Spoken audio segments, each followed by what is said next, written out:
ॐ यो ब्रह्माणं विदधाति पूर्वं यो वै वेदांश्च प्रणीणोति तस्मै तन्मदेवमात्मबुद्धिप्रकाशं मुमुक्षुर्वै शरणमहं प्रपद्ये। ॐ शान्ति शान्ति शान्तिः। ॐ नमो ब्रह्मादिभ्यो ब्रह्मविद्यासम्प्रदायकर्तृभ्यो वंशर्षिभ्यो महद्भ्यो नमो गुरुभ्यः। सर्वोपप्लवरहितः प्रज्ञानघनः प्रत्यगर्थो ब्रह्मैवाहमस्मि ब्रह्मैवाहमस्मि।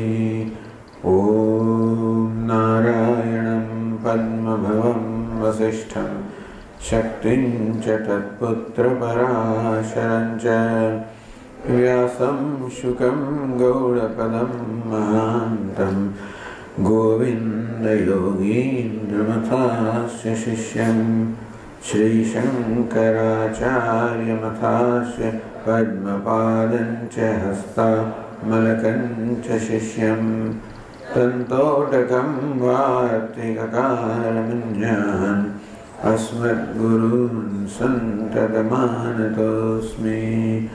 श्रुतिस्मृतिपुराणानाम् आलयं करुणालयं नमामि भगवत्पादं शङ्करं लोकशङ्करं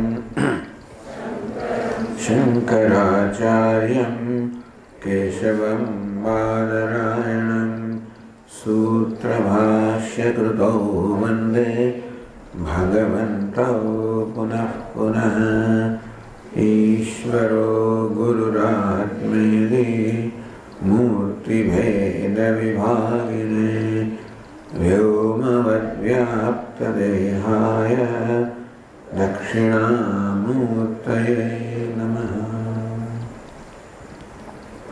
ॐ पार्थाय प्रतिबोधितां भगवता नारायणेन स्वयं व्यासेन ग्रथितां पुराणमुनिना मध्ये महाभारतम् अद्वैतामृतवर्षिणीं भगवतीम् अष्टादशाध्यायिनीम् अम्ब त्वामनुसन्दधामि भगवद्गीते भवद्वेषिणीम्। यं ब्रह्मा वरुणेन्द्ररुद्रमरुतः स्तुन्वन्ति दिव्यैस्तवैः वेदैः साङ्गोपनिषदैः गायन्ति यं सामगाः ध्यानावस्थिततद्गतेन मनसा पश्यन्ति यं योगिनः यस्यान्तन्न विदुःसुरगणाः देवाय तस्मै नमः।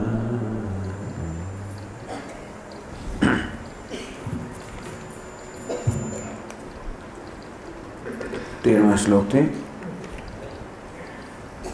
चातुर्वर्ण्यं मया सृष्टं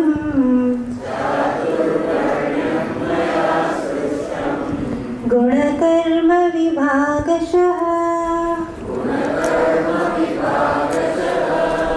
तस्य कर्तारमपि मां विद्य कर्तारमव्ययम्। न मां कर्माणि लिम्पन्ति न मे कर्मफले स्पृहा इति मां योऽभिजानाति कर्मभिर्न स बध्यते।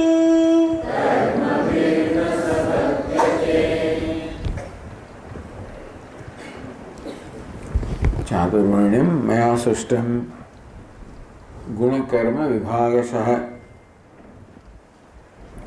हे अर्जुन,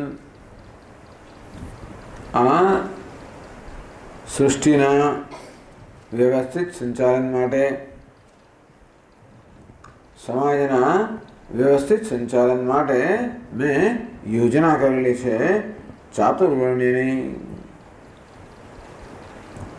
આ પ્રકારે મનુષ્ય જે સર્જાયા છે એ ભિન્ન ભિન્ન પ્રકારનો સ્વભાવ લઈને સર્જાયા છે.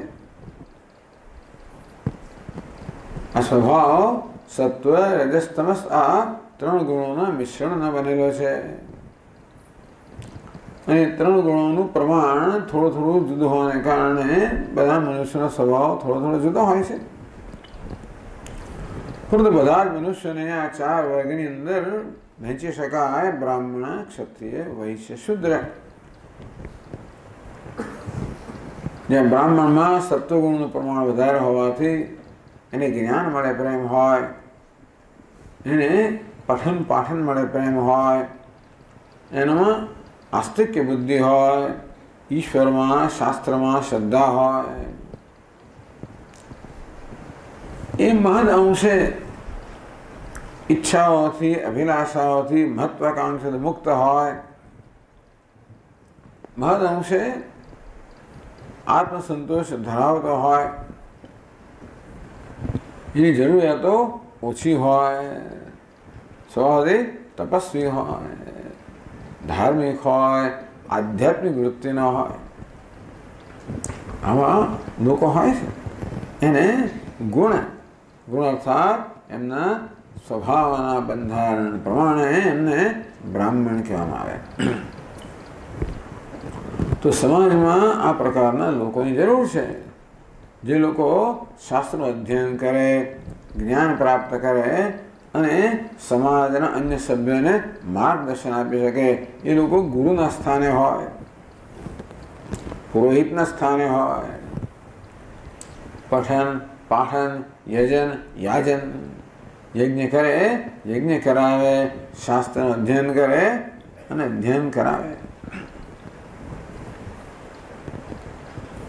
દરેક મોટી ઓર્ગેનાઇઝેશનમાં પણ આવી જાતના કન્સલ્ટન્ટ, થિંક ટેન્ક હોય. થિંક ટેન્ક એટલે કે વિચાર કરનારા લોકો, કન્સલ્ટન્ટ્સ, જે લોકો ભવિષ્યનું વિચારે, જે લોકો આ પ્રકારે માર્ગદર્શન આપતા હોય.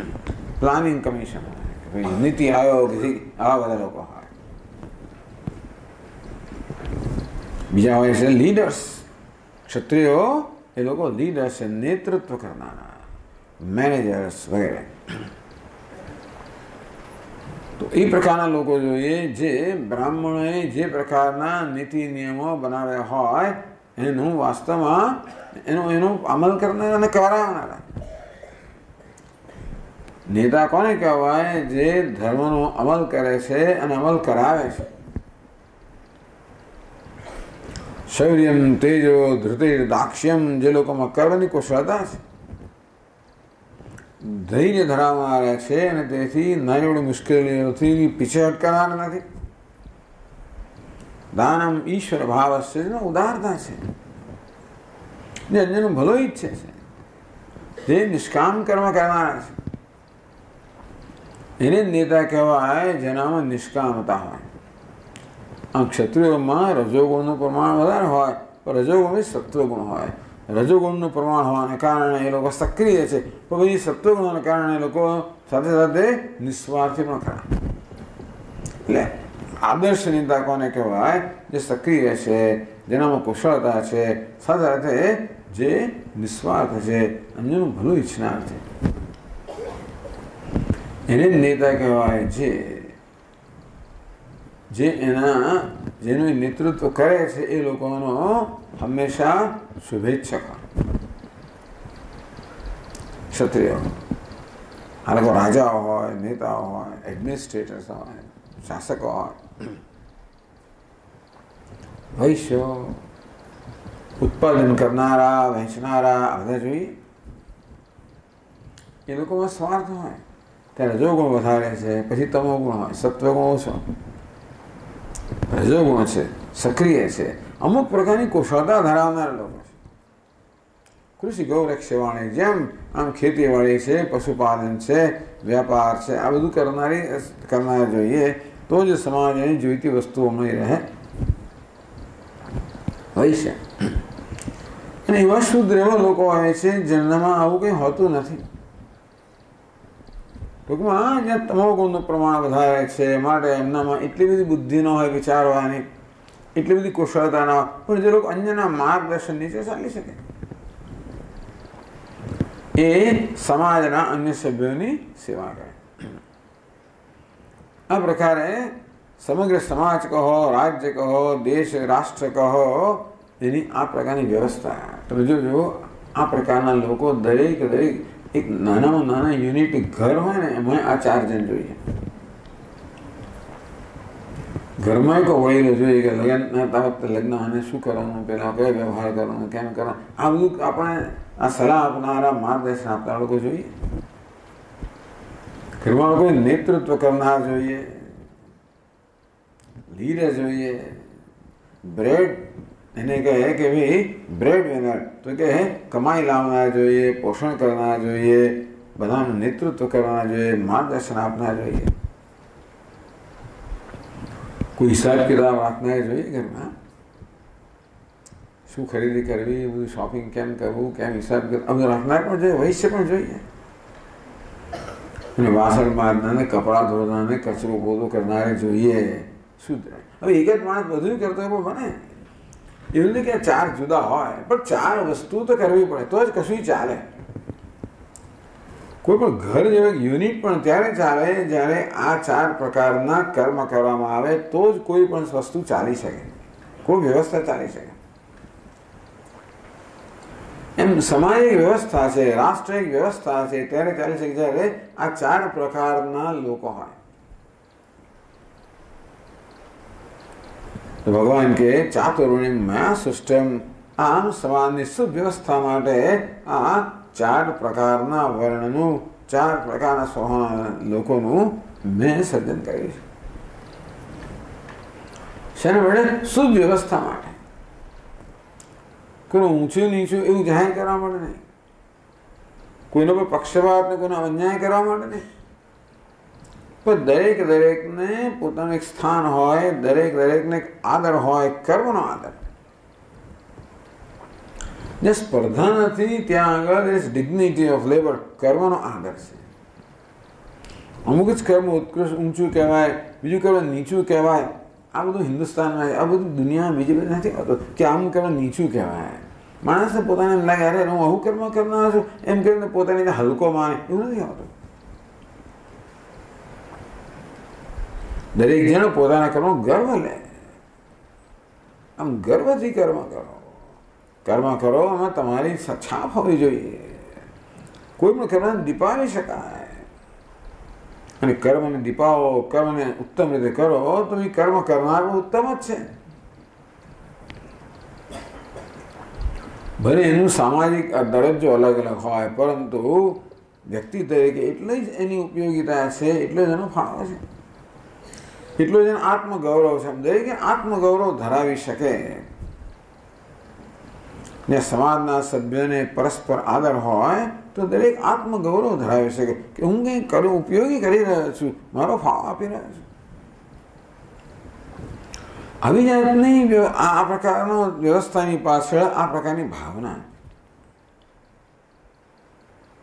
ગુણકર્મ વિભાગ છે. ભગવાન કે મેં મનુષ્ય માટે આ વ્યવસ્થા ઉત્પન્ન કરી. મનુષ્ય સિવાયના બીજા જીવોમાં આવી કોઈ વ્યવસ્થાની જરૂર નથી, કારણ કે એ લોકો તો કુદરતના દોરાતા હોય છે, માટે એમનો કોઈ સ્વતંત્ર નિર્ણય લેવાનો હોતો નથી. કુદરતે નિર્ણય લઈ લીધા હોય છે, અને તેથી એ તો કુદરતની સાથે સંવાદિતામાં જ હોય છે. પણ મનુષ્યને માત્ર જીવન ઉન્નતિ કરવાની છે. મોક્ષ એ મનુષ્ય જીવનનું ધ્યેય છે. તો કેવી રીતે વ્યવસ્થા કરવી જેથી મનુષ્ય આપોઆપ જ પોતાનું કર્તવ્ય કર્મ કરતા કરતા મોક્ષના માર્ગે આગળ વધે, પોતાના જેનો ધ્યેય પ્રત્યે આગળ વધે. સ્વે સ્વે કર્મણ્ય ભેદ સંસિદ્ધિ લભતે નરઃ. ભગવાન કે સ્વે સ્વે કર્મણ્ય ભેદ પોતપોતાના કર્મ પોતપોતાના કર્તવ્યમાં જે રત હશે, ઉત્તમ રીતે કરનાર છે, સમસિદ્ધિ એ સિદ્ધિ પ્રાપ્ત કરે છે, જીવનમાં સફળતા પ્રાપ્ત કરે છે. તો જીવનમાં સફળતા એ બહારની સિદ્ધિઓ છે નહીં, પરંતુ આંતરિક સિદ્ધિથી માપવામાં આવતી હતી. ટૂંકમાં કેટલા ધન સંપત્તિ, સત્તા, પ્રતિષ્ઠા વગેરે પ્રાપ્ત એના કરતા કેટલી આંતરિક સમૃદ્ધિ પ્રાપ્ત કરી, કેટલી દૈવી સંપત્તિ પ્રાપ્ત કરી, કેટલું પોતે પોતાનો આંતરિક વિકાસ ઉન્નતિ કરી, એ પરથી જીવનની સફળતા માપવી જોઈએ ગમે ત્યારે પણ. કે ખરી સફળતા સુખ જ છે ને. માણસ જોઈએ શું સફળતા? સુખ જોઈએ. સાચી સફળતા ક્યાં છે? સુખમાં છે. એ સુખ ક્યાં બહારથી આવતું નથી. જેટલું અંતઃકરણ શુદ્ધ હોય એટલું માણસ સુખી વધારે. આમ જેટલી આંતરિક સંપત્તિ પ્રાપ્ત કરે એટલું માણસ સુખી વધારે. એની દુનિયા પ્રત્યેની, વિષયો પ્રત્યેની સ્વતંત્રતા ઓછી. આમ સુખ, સ્વતંત્રતા આ રીતે સફળતા માપવી જોઈએ. તો કે બધાને સ્વતંત્ર, સુખી અને સફળ બનાવવાની યોજના છે. કે કયું કર્મ કરવું એ મહત્વ નથી, કઈ ભાવનાથી કર્મ કરવું એ મહત્વનું છે. જે કોઈ કર્મ પોતાને ભાગે આવે એનો આદર કરીએ, એને આપણે શ્રેષ્ઠ કરીએ તો એમાંથી આપણે કદાચ ભૌતિક વસ્તુ પામીએ, પણ જોડે આપણે આંતરિક ઉન્નતિ પણ પામીએ છીએ. એટલે વર્ણ વ્યવસ્થાનું પ્રયોજન હતું કેવી રીતે મનુષ્યનો આધ્યાત્મિક વિકાસ થાય. પણ જો આધ્યાત્મિક વિકાસ થાય તો ભૌતિક વિકાસ થાય જ, એ પણ છે. પરસ્પરમ ભાવયંત શ્રેય પરમ અવાપ્સ્યત. ભગવાને ત્રીજા અધ્યાયમાં પરસ્પરમ ભાવયંત, દરેક એકબીજાને તૃપ્ત કરે, એકબીજાને મદદ કરે, એકબીજાને ઉપયોગી થાય. પ્રજાપતિ કે હે મનુષ્યો, તમે આ દેવતાઓને કુદરતના તત્વનો ઉપયોગી બનાવો. દેવાન ભાવયતાને, દેવતાઓને તમે ભાવયત અર્થાત તૃપ્ત કરો, સંતુષ્ટ કરો. દેવતાઓ, પિતૃઓ, મનુષ્યો બધા લોકોને તમે તૃપ્ત કરો, સમગ્ર જગતને તૃપ્ત કરો. આ જગત 5 પ્રકારના જીવોનું બનેલું છે. દેવતાઓ એક પ્રકારના જીવ છે, પૂર્વજો પિતૃઓ વડે બીજા પ્રકારના જીવ છે, અને ઋષિ મુનિઓ, શિક્ષકો, ગુરુઓ ત્રીજા પ્રકારના જીવ છે, સમાજના બીજા મનુષ્ય ચોથા પ્રકારના જીવ છે, અને પશુ પક્ષીઓ, જીવજંતુઓ 5મા પ્રકારના જીવ છે. આ બધા 5 તહ પર ઉપકાર, એ બધા પર ઉપકાર કરવો અને પરસ્પરની ભાવના હોય, પરસ્પરને મદદરૂપ થવાની ભાવના હોય, પરસ્પર પર ઉપકાર કરવાની ભાવના હોય. તો હું બીજા પર ઉપકાર કરું, આ ઉપકારની ભાવના ધારો કે સર્વત્ર પર્વતમાં, તો આપોઆપ બધા ઉપકાર થઈ જાય. બધા ઉપકાર કરતા હોય તો તમે મારો ઉપકારના ભાગીદાર, હું તમારો ઉપકારના ભાગીદાર. કર્તવ્યની પાછળ આ જ ભાવના છે. ફરજ કહો, કર્તવ્ય કહો, એની પાછળ આ પ્રકારની ભાવના છે કે કેવી રીતે હું ઉપકારક બનું. જો બધા ઉપકારક બને તો આપોઆપ બધા ઉપકૃત પણ બને, એટલે બધા ઉપકાર થાય. ઉત્તમ એની પાછળની સમાજ દ્રષ્ટિ છે. એટલે આ પ્રકારની વ્યવસ્થાને કારણે બધા કર્મયોગી જ બની જાય. કારણ કે દરેકને પોતાની રુચિ પ્રમાણેની ફરજ કે કર્મ મળે, અને કર્મ ધર્મ એ પ્રકારની ભાવનાથી કરવામાં આવે કે અમારો ધર્મ છે. તો કર્મ એની ઉન્નતિનું સાધન બને, આંતરિક ઉન્નતિનું અને જોડે ભૌતિક ઉન્નતિનું સાધન બને. શ્રેય પરમ અવાપ્સ્યત, તમે પરમ શ્રેય પ્રાપ્ત કરો, અર્થાત તમે ભૌતિક સિદ્ધિઓ પ્રાપ્ત કરો અને આધ્યાત્મિક સિદ્ધિઓ પ્રાપ્ત કરો. એક આદર્શ વ્યવસ્થા ભગવાન કે એમે રચી છે મનુષ્ય માટે. કે મનુષ્ય જીવનમાં કંઈક ધ્યેય લઈને આવેલો છે, અને માટે એને એવા માર્ગ પર મૂકવો જોઈએ જેથી એ ધીમે ધીમે પોતાના ધ્યેય તરફ પ્રયાણ કરે. બધા માણસો કે મોક્ષ વિશે વિચારી ના શકે, પણ એ માર્ગે મૂકવા, એનું નામ છે કર્તવ્ય કર્મ, નામ છે ધર્મ. આ ધર્મ એટલે જગતનો નિયમ તો ખરો જ, ધર્મ એટલે મૂલ્યો તો ખરા જ, પણ ધર્મ એટલે ફરજ કે કર્તવ્ય કર્મ, એને પણ અમારો ધર્મ છે.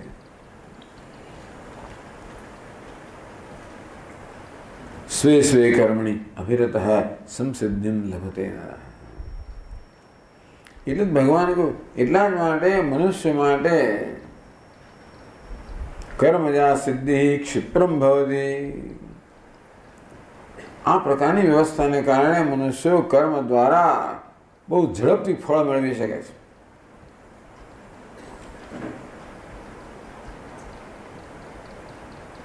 તો ભગવાન કે આ પ્રકારે સર્જન કર્યું એ વસ્તુ પૂરી થઈ. હવે વિષય બદલાય છે. તસ્ય કર્તારમિમા વિદ્ય કર્તારમ. ગિયર બદલાઈ ગયો. તસ્ય કર્તારમિમા વિદ્ધિ. હે અર્જુન, આ ચાતુર્વર્ણનું બનેલું આ જગત છે, એનો કર્તા હતા સર્જક હું છું એ તારે જાણવું જોઈએ. હું એનો સર્જક છું, બીજું કોઈ નથી. હું સર્વજ્ઞ સર્વશક્તિમાન ઈશ્વર આ સર્વ જગતનો અને ચાર વર્ણ બનેલા આ જગતનો હું સર્જક છું.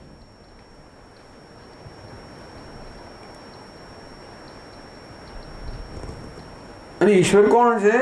ઈશ્વર તો જગતનો હિતેચ્છુ છે. મારે હિતેચ્છા ટૂંકમાં જગત નહીં, તમારે આ બધું સર્જન કરવામાં આવ્યું છે. તો કેવા પ્રકારનો સર્જક છું? સર્જક કોને કહેવાય? સર્જન રૂપી કર્મનો કરનાર. સર્જક એટલે સર્જન રૂપી કર્મનો કરનાર. હું કર્મનો કરનાર છું, સર્જન રૂપી કર્મનો કરનાર છું. ભગવાન અમે તો એમ માનીએ છીએ કે જે કર્મ કરતો હોય એ કર્મથી બંધાય. જે કર્મ કરતું હોય એ કર્મના ફળનો ભાગી બનવાનો. આમ જે કરતા હોય એ પછી ભોગતા બનવાનો, ભોગતા હોય વળી પાછો કરતા બનવાનો. આમ કરતા ભોગતા આ પ્રકારની શૃંખલાથી માણસ બંધાયેલો જ હોય. તો ભગવાન આ પણ જ્યારે સૃષ્ટિના સર્જનરૂપી કર્મ કરો ત્યારે આ પણ શું આ કરતા ભોગતા રૂપી શૃંખલાથી બંધાયેલા છે? તો કે નહીં, વિદ્ય કર્તારમ અવ્યયમ. એ તો હું અકર્તા છું. હું કર્મ એવી રીતે કરું જેથી બંધાતો નથી. નમામ કર્માણિ લિંપન્તિ ન મે કર્મ ફલે સ્પૃહા. ભલા કર્મ કરવા છતાં પણ, સર્જન પાલન લય કરવા છતાં પણ, અને દુષ્ટનો સંહાર કરવા રૂપી કદાચ બહારથી નિષ્ઠુર જણાતા કર્મ કરવા છતાં પણ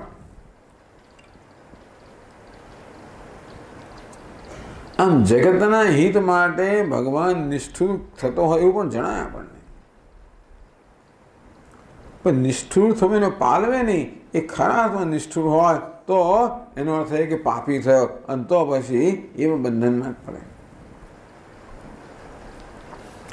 ચિત્તે કૃપા સમર નિષ્ઠુરતા છે દુષ્ટા.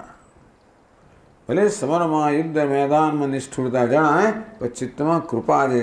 અભિજાતનો હું છું અર્જુન. એટલે મને બરોબર સમજવો જોઈએ કે ઈશ્વરને જેટલી સારી સમજીએ એટલી સારી રીતે આપણે શું કેવા થવું એ આપણે ખબર પડે. ભગવાન કીધું મારા જેવો થા. મારા જેવો એટલે બે રીતે. ભગવાન જેવા થવું એટલે જગતનું સર્જન કરવું, પાલન કરવું એવા થવું એવું નથી કહેતા.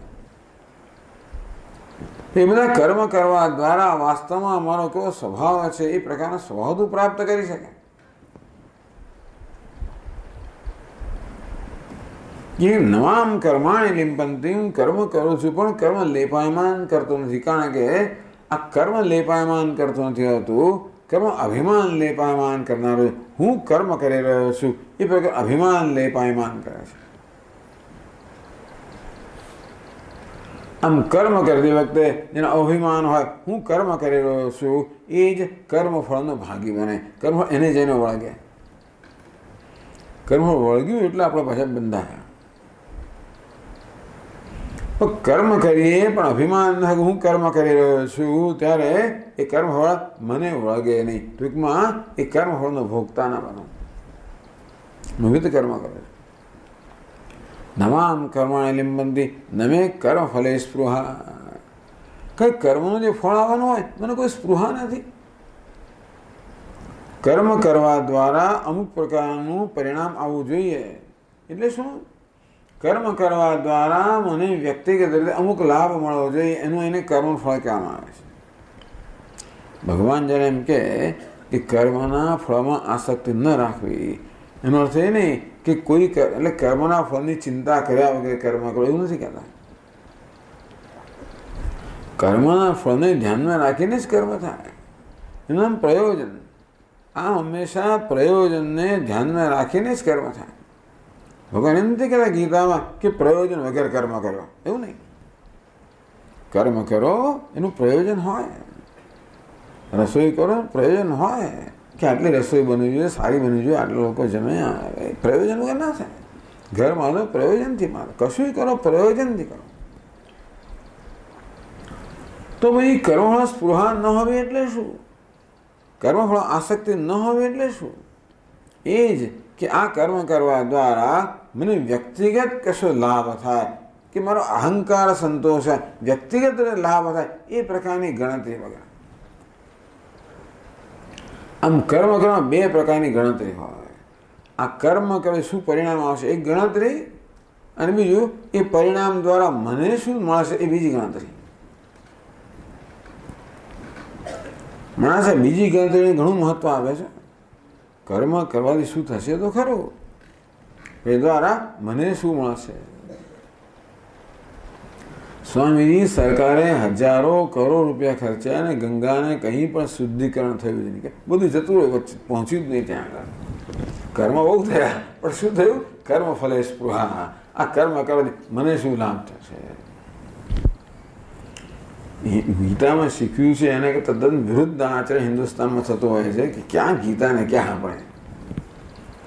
એ તો કર્મફળની આસક્તિ વગર શું થતું જ નથી. એટલે વ્યક્તિગત લાભ શું થાય એ સિવાય કંઈ થતું, મારું શું એ સિવાય કંઈ થતું જ નથી. આપણા પ્રધાનમંત્રીએ કહેવું પડે કે અરે આ દેશની અંદર મારું શું એ વગર કોઈ કામ જ કરતું નથી, એ કહે છે.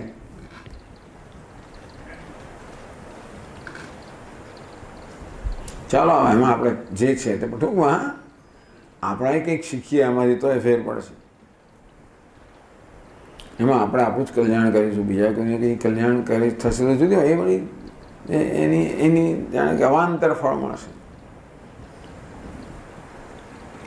પણ મનુષ્ય જે છે એને વાસ્તવમાં એની પતન કરનારી જો વસ્તુ હોય, નુકસાન કરનારી વસ્તુ હોય, તો આ ગણતરી કે આમાં મને વ્યક્તિગત શું લાભ મળશે.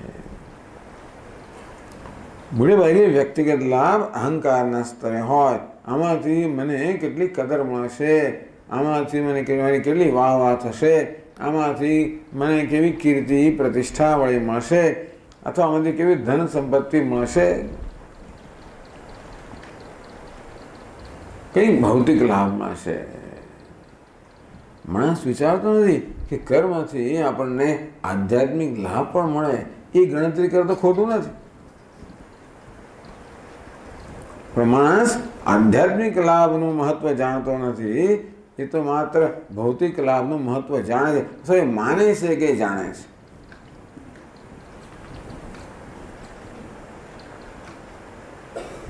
તો પ્રત્યેક કર્મ મને આધ્યાત્મિક લાભ કરાવે, અર્થાત મારા અંતઃકરણને શુદ્ધ કરીને આંતરિક જે આનંદ કે સંતોષ છે એને પ્રગટ કરે. એને જો બીજો કયો લાભ, કારણ કે છેવટે જે લાભ તું ઈચ્છે છે, જે ધન સંપત્તિ સત્તા પ્રતિષ્ઠા, એને શેને માટે ઈચ્છે છે? આત્મનસ્તુ કામાય સર્વમ પ્રિયમ ભવતી. આ જગતમાં ધન સંપત્તિ સત્તા પ્રતિષ્ઠા કશું પણ માણસને પ્રિય શેના માટે?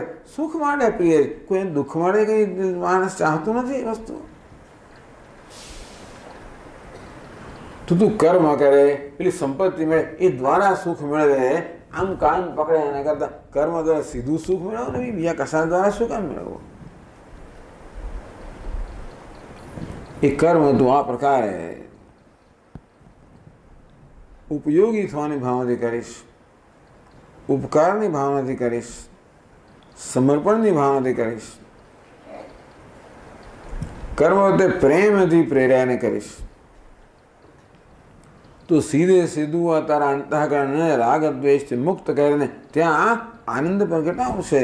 ટૂંકમાં આનંદ માટે ખરેખર તને કશાની જરૂર નથી. તું માને છે કે તને આ બધું મળે તો તને આનંદ મળશે, પણ એવું નથી. એની કોઈ જરૂર નથી.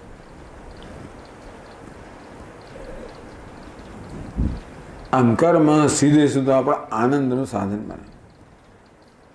એ દ્વારા કશુંક મળે અને એના દ્વારા આનંદ મળે, એ તો અનિશ્ચિત વસ્તુ છે ને. પહેલા કર્મ દ્વારા મને ધારેલી વસ્તુ મળશે કે એ અનિશ્ચિત છે, કે આટલો લાભ મળશે. એ લાભ અને આનંદ આપશે એ બીજી અનિશ્ચિત વસ્તુ છે. જગતનો કોઈ પદાર્થ મને લાભ આપશે, એ આનંદ આપશે, એ અનિશ્ચિત છે. પહેલા કર્મથી આ મળશે પણ અનિશ્ચિત, અને એ દ્વારા આનંદ એ અનિશ્ચિત છે. એને બદલે નમે કર્મ ફલે સ્પૃહ, આ કર્મ ફળ, આ કર્મ મારા કોઈ અહંકારને સંતોષ નથી કરતો. સ્વકર્મણાત્મભ્ય છે. અમારું કર્મ એક મારી આહુતિ બની રહ્યો, એક મારું પ્રદાન બની રહ્યો, મારો ફાળો બની રહ્યો. આ ઈશ્વર જે બધું કરી રહ્યો છે એમાં મારું એક નાનકડું જેનો પ્રદાન બની રહ્યો.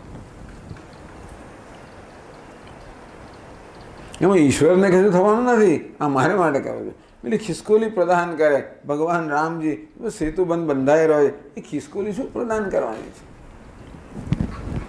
છે? એનું પ્રદાન નહીં, મારે કંઈ કરવું છે, મારે કંઈ સમર્પણ કરવું, એ મહત્વનું છે વસ્તુ. એ થોડા રીતેના કરતા નાખે કે ના નાખે એમાં કોઈને ફેર નથી પડવાનો. ફેર ખાલી ખિસકોલીને પડે કે હું રીતિના કારણે કંઈક નાખવા દ્વારા પ્રભુની કંઈક ઉપયોગી થઈ શકી, કંઈક સેવા થઈ, એ જ એનો આનંદ છે. એક ઉપયોગી થવાનો આનંદ છે, એક સેવાનો આનંદ છે, કંઈક કરવાનો આનંદ, એ જુદા પ્રકારનો આનંદ છે, અને તાત્કાલિક આનંદ છે. માણસ નાનકડું પણ કંઈક સેવાનું કે પરોપકારનું કર્મ કર, એ તરત આનંદ આવે, અડધા કલાક પછી તરત આવે, નિશ્ચિત આનંદ છે. કારણ કે એ જગતની સંવાદ અનુરૂપ છે. જગતનો સર્વત્ર પરોપકારનો યજ્ઞ હોય તે આપણે એમાં જોડાઈએ તો આપણે સંવાદિતામાં તો તરત આનંદ પ્રગટે છે. જગતમાં પરોપકારનો યજ્ઞ અને હું સ્વાર્થ કરું તો મને કોઈ તો આનંદ મળે જ નહીં. બધું મળે પણ આનંદ ના મળે. જેને માટે બધું મેળવે તો મળે જ નહીં. એટલે આટલી અક્કલ પણ માણસમાં છે નહીં. એ અક્કલ ભગવાન આપે છે, જાણે છે કે માણસમાં અક્કલ નથી, વિવેક નથી. એટલે કે તું મને જો હું કેમ કરું છું. ભગવાન પોતાનું દ્રષ્ટાંત આપે. નમે પાર્થાસ્ય કર્તવ્ય દૃશ્ય લોકે. પહેલા કહે છે કે એ દેદાચરતી શ્રેષ્ઠ, એ શ્રેષ્ઠ પુરુષ જેવું આચરણ કરે એવું આચરણ એનું અનુકરણ બીજા કરતા હોય છે. મારે શ્રેષ્ઠ પુરુષનું કર્તવ્ય છે, ધર્મ છે કે શ્રેષ્ઠ આચરણ કરવું, જેથી બીજાને અનુસરણ કરે તો એ એમને માટે ઉપકારક બને. અર્જુન બોલે કોણે કર્યું? તો મારી તરફ જ જો ને, હું કરું છું કે નહીં. મારે કશું કરવાની જરૂર નથી. ભગવાન કહે જ્ઞાન વાપતો એમ વર્તે. ત્રણેય લોકમાં એવું કશું નથી જે મને પ્રાપ્ત ના થયું હોય અને મને કશું કરવાની જરૂર જ નથી. હું તો ઊંઘી જાઉં તો વાંધો નથી મને. શેષ સૈયા પર ઊંઘી જાઉં છતાં અહીંયા આટલું કામ કરું છું જેથી લોકો કંઈક શીખે. બ્રહ્મ વર્તમાન વર્તનતે મનુષ્ય પાર્થ સર્વશ. હે પાર્થ, આ મનુષ્ય હંમેશા મારી તરફ જોઈને જ નક્કી કરતા હોય છે કે ભગવાન કેવું કરે, આપણે એવું કરીએ. અહીં દાખલો દ્રષ્ટાંત બેસાડો. એટલે ભગવાન નમામ કર્માણિ લિંબન્તિ નમે કર્મ ફલે સ્પૃહા. કર્મ સ્પૃહા નથી, ભગવાનને સ્વભાવથી નથી.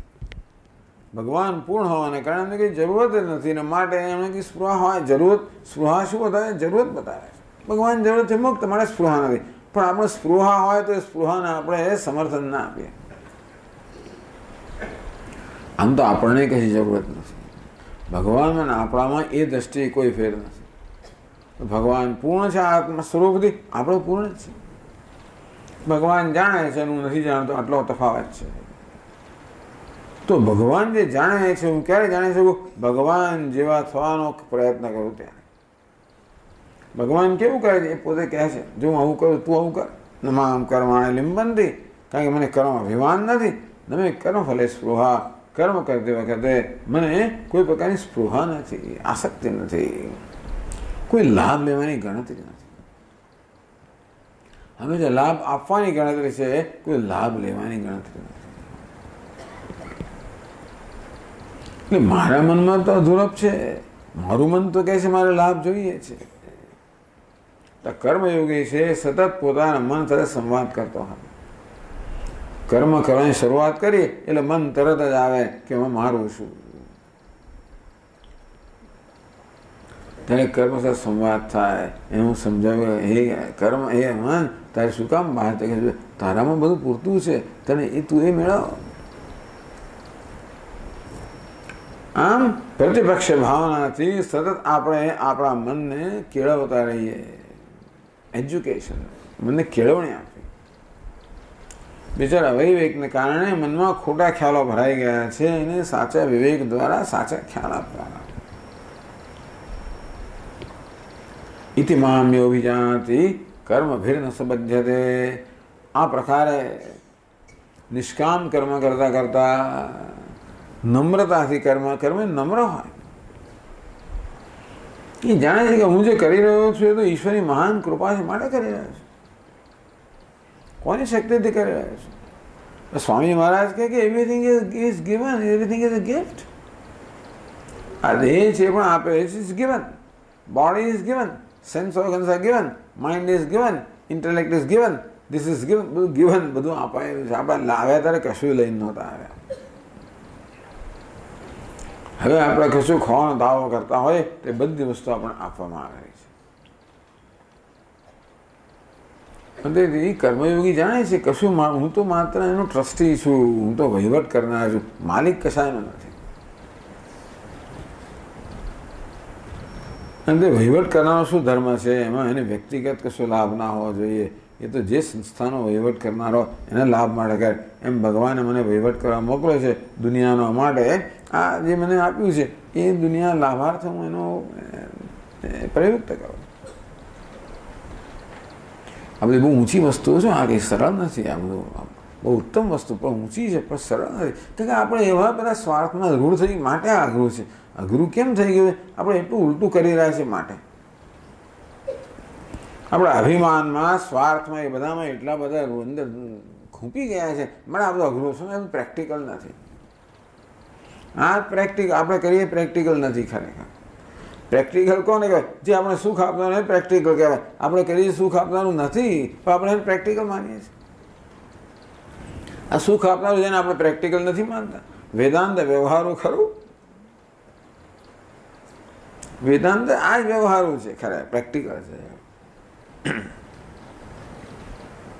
તો ભગવાન મુક્ત કેમ છે? કર્મભિર્ન સંબધ્યતે. એ કર્મથી બંધાતો નથી. આમ કર્મમાં અભિમાનનો ત્યાગ કેવી રીતે આવે? નમ્રતાથી આવે.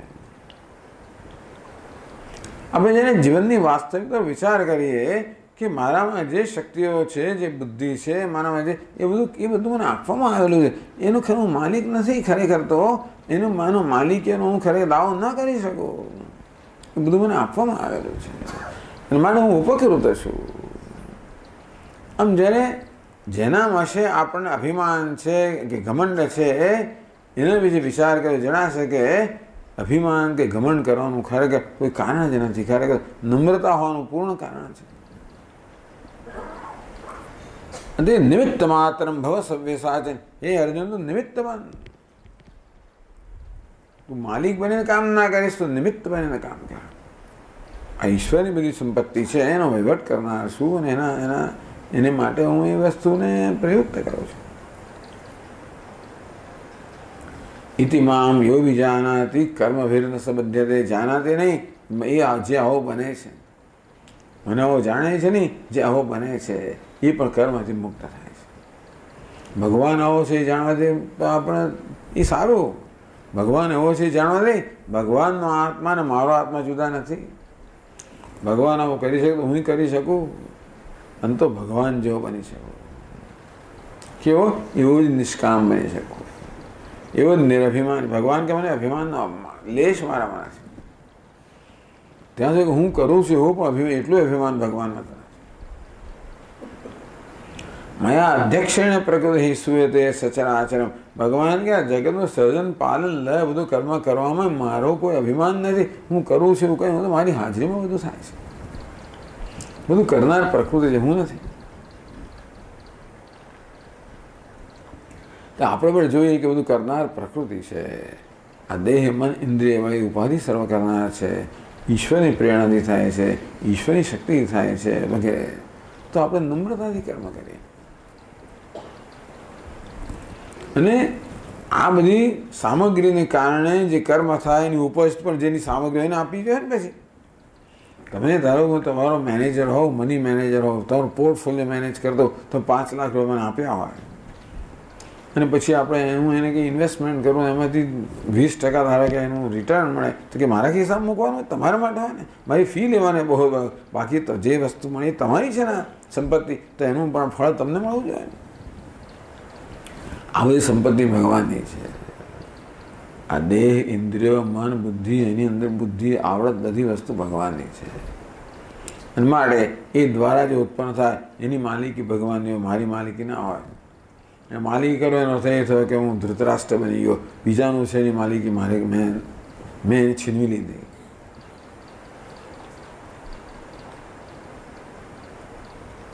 આ રીતે કર્મયોગી આ પ્રકાર કરે. કર્મ ભેદ ન સંબંધિત. વારંવાર ભગવાન એવું કહે છે.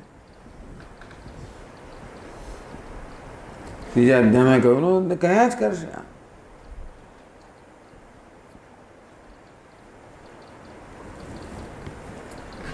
તો આ પ્રકારે હવે ભગવાન કર્મ પર આવે છે. પેલા પ્રસંગોપાત બધી ચર્ચાઓ થઈ, અવતારની બધી ચર્ચાઓ થઈ, મુખ્ય વિષય પર આવે છે. અને આ કર્મયોગનો અધ્યાય નથી, આ જ્ઞાન યોગનો અધ્યાય છે. તો કર્મના સંદર્ભમાં ભગવાન જ્ઞાનનો ઉપદેશ કરે છે. કર્મભેદ ન સંબધ્યતે. આ પ્રકારે જ્ઞાન પર જાણવાથી એ મનુષ્ય કર્મથી બંધાતો. શું જાણવાથી? કર્મનું રહસ્ય જાણવાથી એ મનુષ્ય કર્મથી બંધાતો નથી. એટલે ભગવાન કર્મયોગમાંથી હવે કર્મના રહસ્ય પર આવે છે. એટલે હવે ભગવાન આગળ કહે છે. પહેલા તો અર્જુનને પ્રસંગોપાત અહીંયા આગળ સૂચના આપે, પછી આગળ વધે છે. તો 15મા શ્લોકમાં કહે છે, एवं ज्ञात्वा कृतं कर्म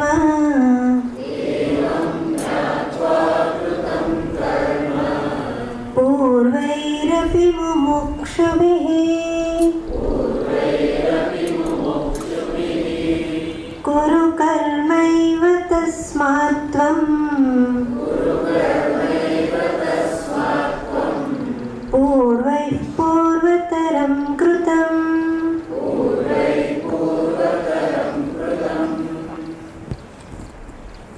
એવં જ્ઞાત્વા. આ પ્રકારે જાણીને પૂર્વે મુમુક્ષુભિ કર્મ કૃતમ. હવે અર્જુનને વિશેષ કરીને અર્જુનને સંબોધીને કહે છે. ભગવાન ઈચ્છે છે કે અર્જુન આ વૈશ્વિક કર્મના યજ્ઞમાં જોડાય. ભગવાન એવું ઈચ્છે છે. અર્જુન માટે ભગવાન ઈચ્છતા નથી કે અર્જુન નિષ્ક્રિય બને કે સંન્યાસ પણ લે. એની કોઈ વ્યવસ્થા કર્મમાં જ જોડાયેલા હોવું જોઈએ. એ ભગવાનની આમ ગીતા માન્યતા લાગે છે. એવં જ્ઞાત્વા કૃતમ કર્મ પૂર્વૈ અપી મુમુક્ષુભિ. પૂર્વૈ અપી મુમુક્ષુભિ. હે અર્જુન, પૂર્વના મુમુક્ષો વડે પણ એમણે પણ આ રીતે કર્મ કર્યું છે. ભગવાન કહી રહ્યા છે કે જીવનમાં મોક્ષ પ્રાપ્ત કરવા માટે પણ કર્મ જ એનું સાધન છે. કર્મણ એવી સંસિદ્ધિ આસ્થિતા જનકાદય.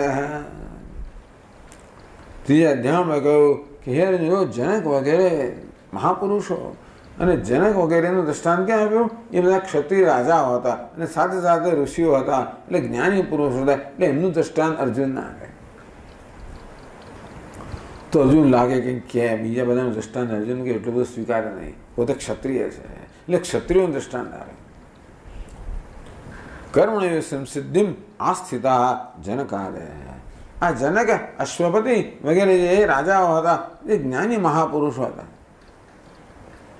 એમાં કોઈ સંન્યાસ લીધો નથી, બધા પોતાનું રાજકાર્ય કરતા હતા. એક સમય એવો હશે જ્યારે એ લોકો પણ સાધકો હતા, મુમુક્ષુ હતા, ત્યારે કર્મ દ્વારા એ લોકોએ જ્ઞાન પ્રાપ્ત કર્યું અને જ્ઞાન પ્રાપ્ત કર્યા પછી પણ એમણે કર્મ ચાલુ જ રાખ્યું, છોડ્યું નથી. કે અર્જુન તો એમ માનતો હોય કે તો મુમુક્ષુ છે તો પછી મોક્ષના સાધન રૂપે કર્મ કર, તો એમ માનતો હોય કે તું જ્ઞાની છે તો પછી લોકોનો ઉપકાર માટે કર્મ કર. કે તો કર્મ એક રીત છે કે લોકોનો ઉપકાર દ્વારા આપણે આપણો ઉપકાર કરીએ, એનું નામ કર્મયોગ.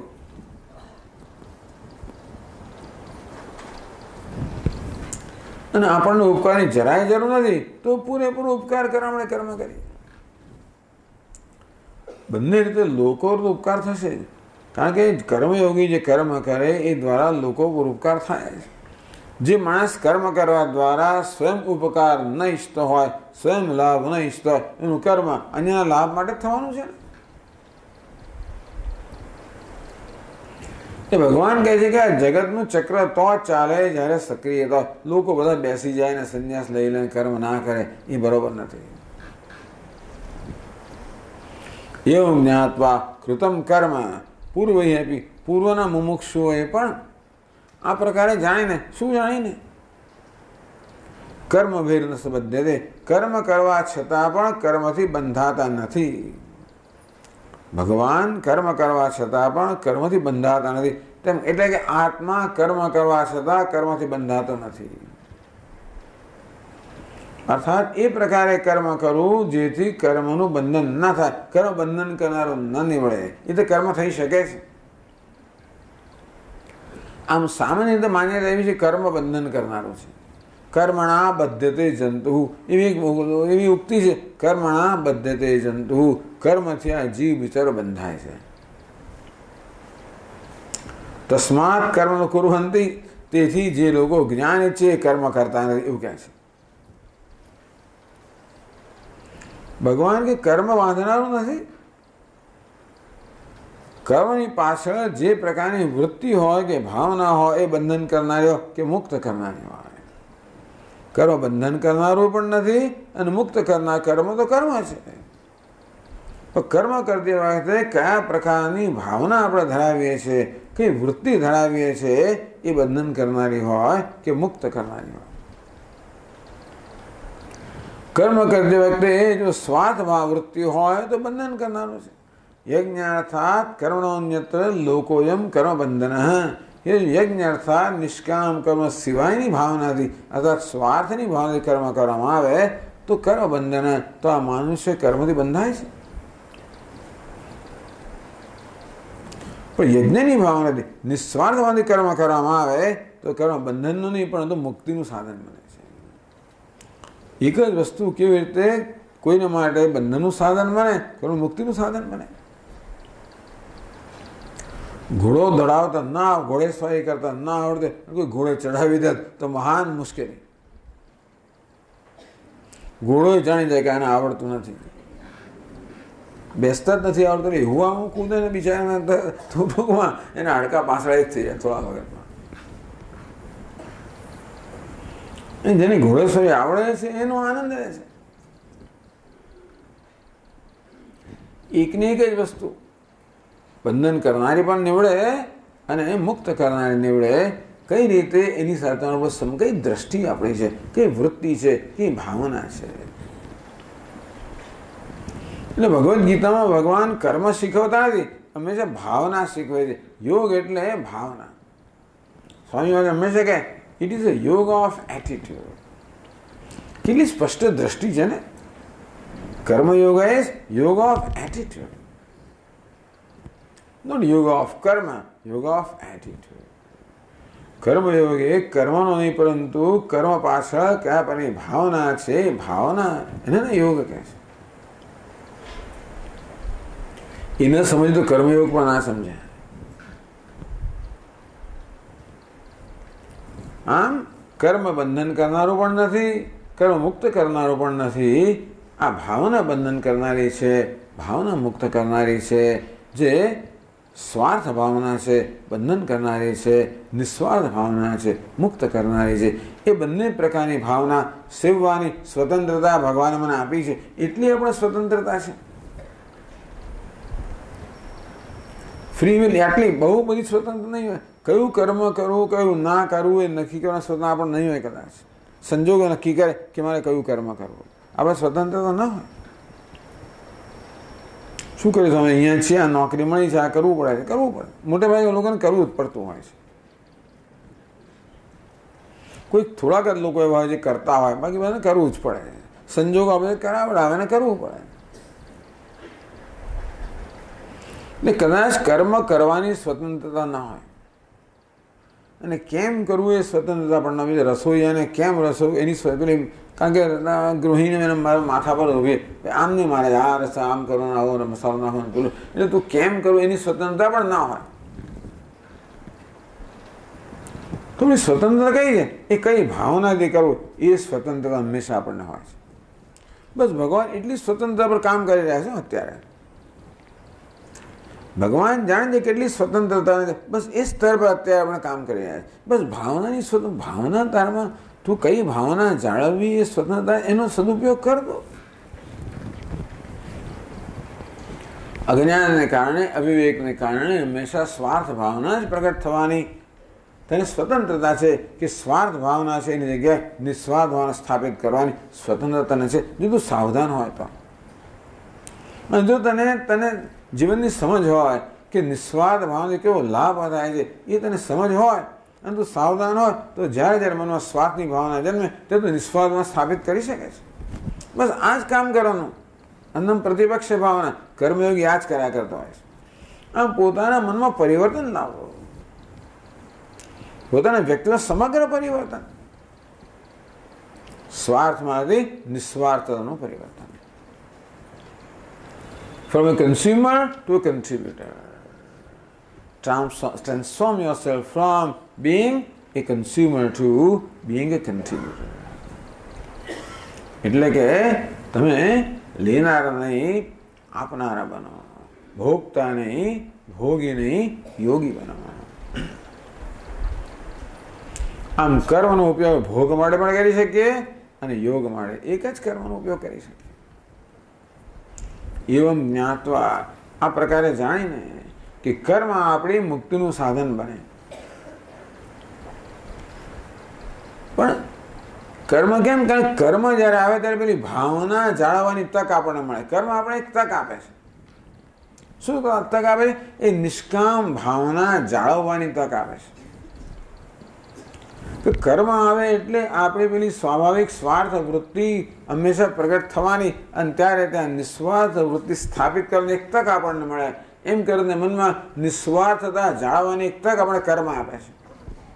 એટલે માણસ જેમ ફેરવતો હોઈએ શું તક આપે? ભગવાન યાદ કરવાની તક આપે. ઓમ નમઃ શિવાય, ઓમ નમઃ શિવાય. પછી અટકી જાય ભાઈ અટકી, પછી ઓમ નમઃ શિવાય. તેમ કર્મ પણ આપણને આ પ્રકારની ભાવનાનું સેવન કરવાની તક આપે છે કે કર્મ કરીએ એટલે અંદરની સ્વાર્થ ભાવના પ્રગટ થાય છે. એવું નિયમ જ છે. નહીં તો બધું સારું લાગે, કોઈ કંઈ તકલીફ નથી. કે કરવા માંડો એટલે બધી તકલીફો છે બહાર આવે.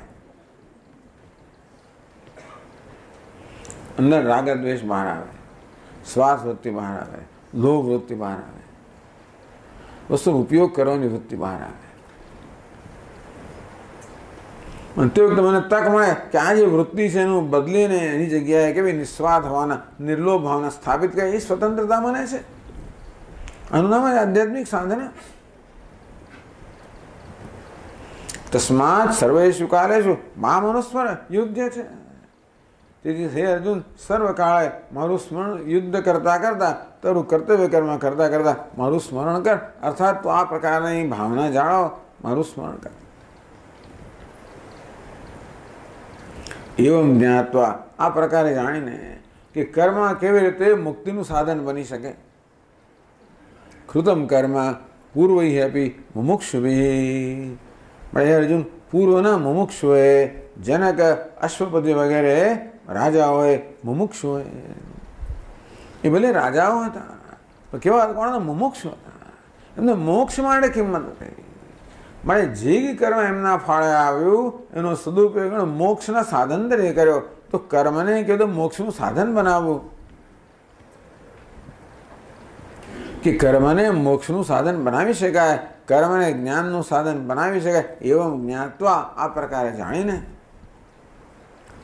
પૂર્વ અપી મુમુક્ષુ. ભગવાનને પણ થોડું આવું જ્યારે કહેવું પડતું હોય છે કે નહીં તો સીધે સીધું ના માને. તો એને કહ્યું તું ભાઈ આ ફલાણા કોલેજમાં તો તું શેનો જવો, બાપનું કોઈ ના માને કદાચ. પણ જો તારા મામા ખરા ને, જો એ ગયા, એમને કેવું મળ્યું, એ કેવા એન્જિનિયર થયા, જો એને કેવી મોટર ગાડી ફેરવે છે ને, તો તારો ફેરવ તો એને જેવું તું કર તો હું કરીશ. એટલે ભગવાને દ્રષ્ટાંત આપવું પડે કે જો ભાઈ પેલા લોકો એવું કર્યું હતું, એમને લાભ મળે તો તું કર એમ. ભગવાન કહે કે તું કર તો પછી વિચારે કે કેમ મને કરવાનું કહેતા હશે. એટલે ભગવાને પણ આ પ્રકારની જરા પદ્ધતિનો ઉપયોગ કરવો પડતો હોય છે કે અર્જુનના ક્ષત્રિયો માટે, જનક રાજા આ બધા માટે બહુ માન બહુ હોય. ક્ષત્રિયોને દરેકને પોતાને એના માટે માન હોય ને. તો બાળકને એના કાકા માટે માન હોય. મામામાં તો જો તારા કાકાને કહી દે, તો જો તારા કાકા આમ કરશો, જો તારા કાકા એમ કરીને મામા એની પાસે કરાવડાવ્યો. મા માટે કદાચ એટલું બધું આદર ના હોય પેલા બાળક, પેલા માટે એનું નામ, એને નામ દઈને કરાવડાવે. તેમ ભગવાન પણ અર્જુનને જેને માટે આદર છે એવા જનક રાજા વગેરે જે પૂર્વના મુમુક્ષો હતા એમનું દ્રષ્ટાંત આપીને કહે છે કે જો એ મુમુક્ષોએ આ કર્યું હતું, આ પ્રકારે સમજાવીને કે કર્મ પણ મોક્ષનું સાધન બને. અને માટે કુરુ કર્મ એવ તસ્માત ત્વં વિ કર્મ કુરુ. કર્મ એવ કરું, કર્મ કરું એવા. તું પણ અર્જુન કર્મ જ કર, કર્મ કર જ, કર્મ જ કરે. નિષ્ક્રિય ના બેસી રહીશ. ન યોત્સે, હું તો યુદ્ધ નહીં કરું એવું નહીં. ન કર્મણામ અનારંભાત નૈષ્કર્મ્યમ પુરુષોષ્ણુતે ન ચ સંન્યસનાદેવ સિદ્ધિમ સમધિગચ્છતિ. આગળ ત્રીજા અધ્યાયમાં કહેવામાં આવ્યું, આ તો ભગવાને કહેલું જ છે, તોય ફરી કહે કે અમુક વસ્તુઓ છે ને વારંવાર એને માટે આપણામાં હથોડા મારવા પડતા હોય છે. અમુક વસ્તુ એટલી અંદર રૂઢ થઈ ગઈ હોય છે ને કે એક વાર કહેવાથી જતી નથી, બે વાર વારંવાર કહેવું પડે. આમ ગીતામાં એકની એક વસ્તુ ઘણી વારંવાર ભગવાન જો પ્રસંગો લાવીને કહે, પ્રસંગો લાવે પછી કહે. જે બધાને કહ્યું હતું ને જો, પછી ફરી વાર જો કહ્યું હતું ને જો, આપણે એવી રીતે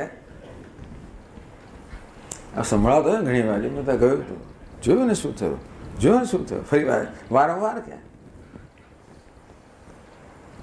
તેવી રીતે મહત્વની વસ્તુ હોય છે ને વારંવાર એટલા માટે કહેવી પડે. એને પુનરાવર્તન, એને પુનરુક્તિ ના કહેવાય પરંતુ એને અભ્યાસ કહેવાય. ટૂંકમાં એના દ્રઢ સંસ્કાર પાડવા માટે.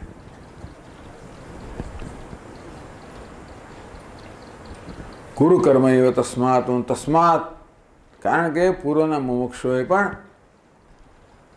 મોક્ષના સાધન રૂપે કર્મ કર્યું હતું, માટે તું પણ કર્મ જ કર. ન કર્મણામ અનારંભાત. કર્મ આપણી પાસે નિષ્ક્રિય બેસે રહીએ, ભગવાન કે એથી તો નિષ્કર્મને પ્રાપ્ત નહીં કરે. મોક્ષ એટલે કરવાથી મુક્તિ. એ કર્મ ન કરવાથી કરવાથી મુક્તિ નહીં મળે. ન તો સંન્યસનાદેવ. અને તું ધારો કે સંન્યાસ લઈ લે કે બસ હવે તો હું કરવાથી ઓફિશિયલી મુક્ત થઈ ગયો, પેલો ના કરે એ નિષ્ક્રિય કહેવાય. પણ સંન્યાસ લો, રિટાયર થાય એટલે પછી કર્મ થઈ ગયો ને તમારે, હવે કરવાનું જ નહીં, ઓફિશિયલી નહીં કરવાનું. તે બરાબર નથી. ભગવાન કે એક તો ઓફિસમાં કામ આવે તો હાથ જોડીને બેસી રહે, ના કરે. બહુ દબાણ કરતો કે ચાલો હું તો શું લઈ રહ્યો છું, VRS લઈ રહ્યો છું એમ કરીને. હવે કોણ મને કહેવાનું? એમ કહીને તું કર્મ ઓફિશિયલી કરે કે ના કરે, ન કરે એ બરાબર નથી. તું કર્મ કર, નિષ્ક્રિય પણ ના બેસી રહીશ. નિષ્ક્રિય બેસવાથી તને નિષ્કર્મ પ્રાપ્ત નહીં થાય, કે સંન્યાસ લેવાથી પણ તને સિદ્ધિ પ્રાપ્ત નહીં થાય. કર્મ કરવાથી જ થશે. પાછા ભાગમાં પૂર્વૈ પૂર્વતરમ કૃતમ, પૂર્વના મુમુક્ષુએ એમના પૂર્વના મુમુક્ષુઓ પ્રમાણે કરેલું. આ તો પરંપરા ચાલતી આવે છે. પૂર્વૈ પૂર્વતરમ કૃતમ, ભગવાન ક્યાં નવું નથી. મુમુક્ષુઓ મોક્ષના સાધન રૂપે કર્મ કરતા હોય એ નવી વસ્તુ નથી. તો જનક રાજાએ કેમ કર્યું? જનક રાજાએ આગળના મુમુક્ષુઓ પ્રમાણે કર્યું. પેલા કેમ કરે? આગળના મુમુક્ષુઓ પ્રમાણે. પૂર્વૈ પૂર્વતરમ કૃતમ. આમ પ્રસંગોપાત આ ચોથા અધ્યાયનો વિષય નથી ખરેખર.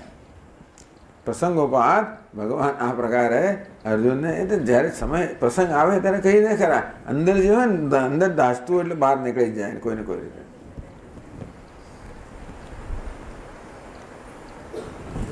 હવે ભગવાન આ અધ્યાયનો મુખ્ય વિષય જ્ઞાન કર્મ સંન્યાસ યોગ. આ જ્ઞાન રૂપી કર્મ સંન્યાસ,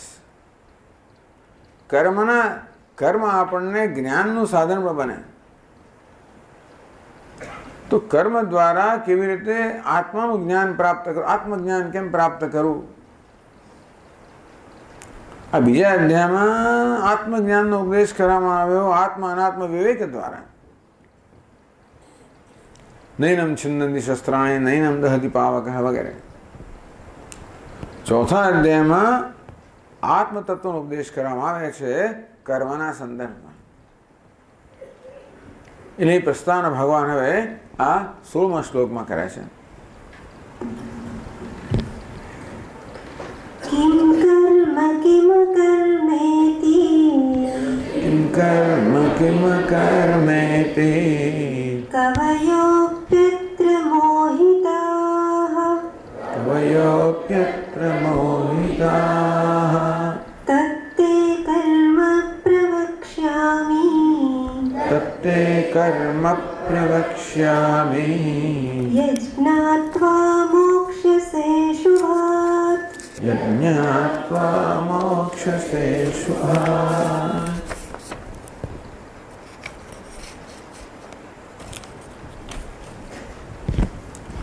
ભગવાન કીધું તું કર્મ કરશે ને એટલે તને બીજું પણ જાણવાની તક મળશે. ભગવાન કે કર્મ એક રહસ્ય છે. કિમ કર્મ કિમ અકર્મ ઇતિ કવયોપી અત્ર મોહિતાઃ. કવય એટલે કવિઓ એટલે વિદ્વાનો, શાસ્ત્રના જાણકારો, કર્મના કરનારાઓ, જે લોકો કર્મ વિશે ખૂબ વિદ્વત્તા ધરાવનારા, કર્મ વિશે વિદ્વત્તા ધરાવનારા અને કર્મ કરવાની પણ કુશળતા ધરાવનારા. આમ કર્મઠ લોકો, કર્મરત લોકો પણ કર્મ શું છે જાણતા નથી. કિમ કર્મ, કર્મ કોને કહેવાય? કિમ અકર્મ, અકર્મ કોને કહેવાય? અકર્મ એટલે કર્મનો અભાવ, એને અકર્મ કહેવાય. કર્મ કોને કહેવાય? કિમ અકર્મેતિ, અકર્મ કોને કહેવાય? કવયોપી અત્ર મોહિતાઃ.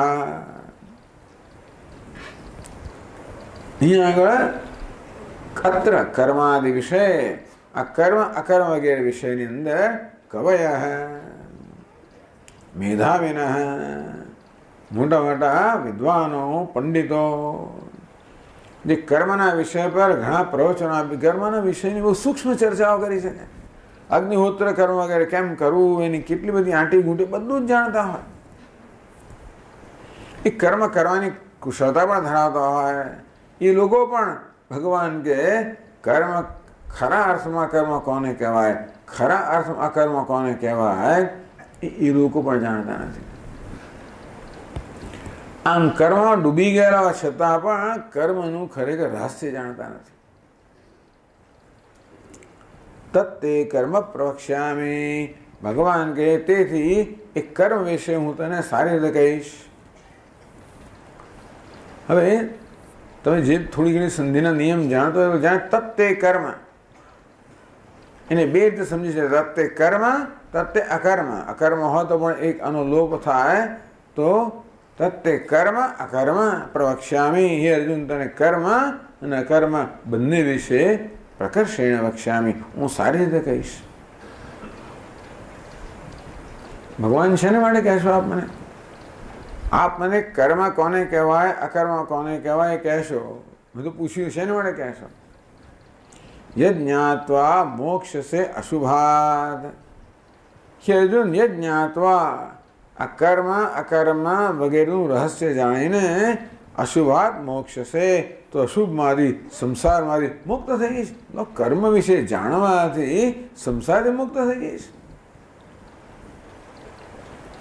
બીજો સંસારથી મુક્ત તો એક જ રીતે થવાય, આત્માને જાણવાથી.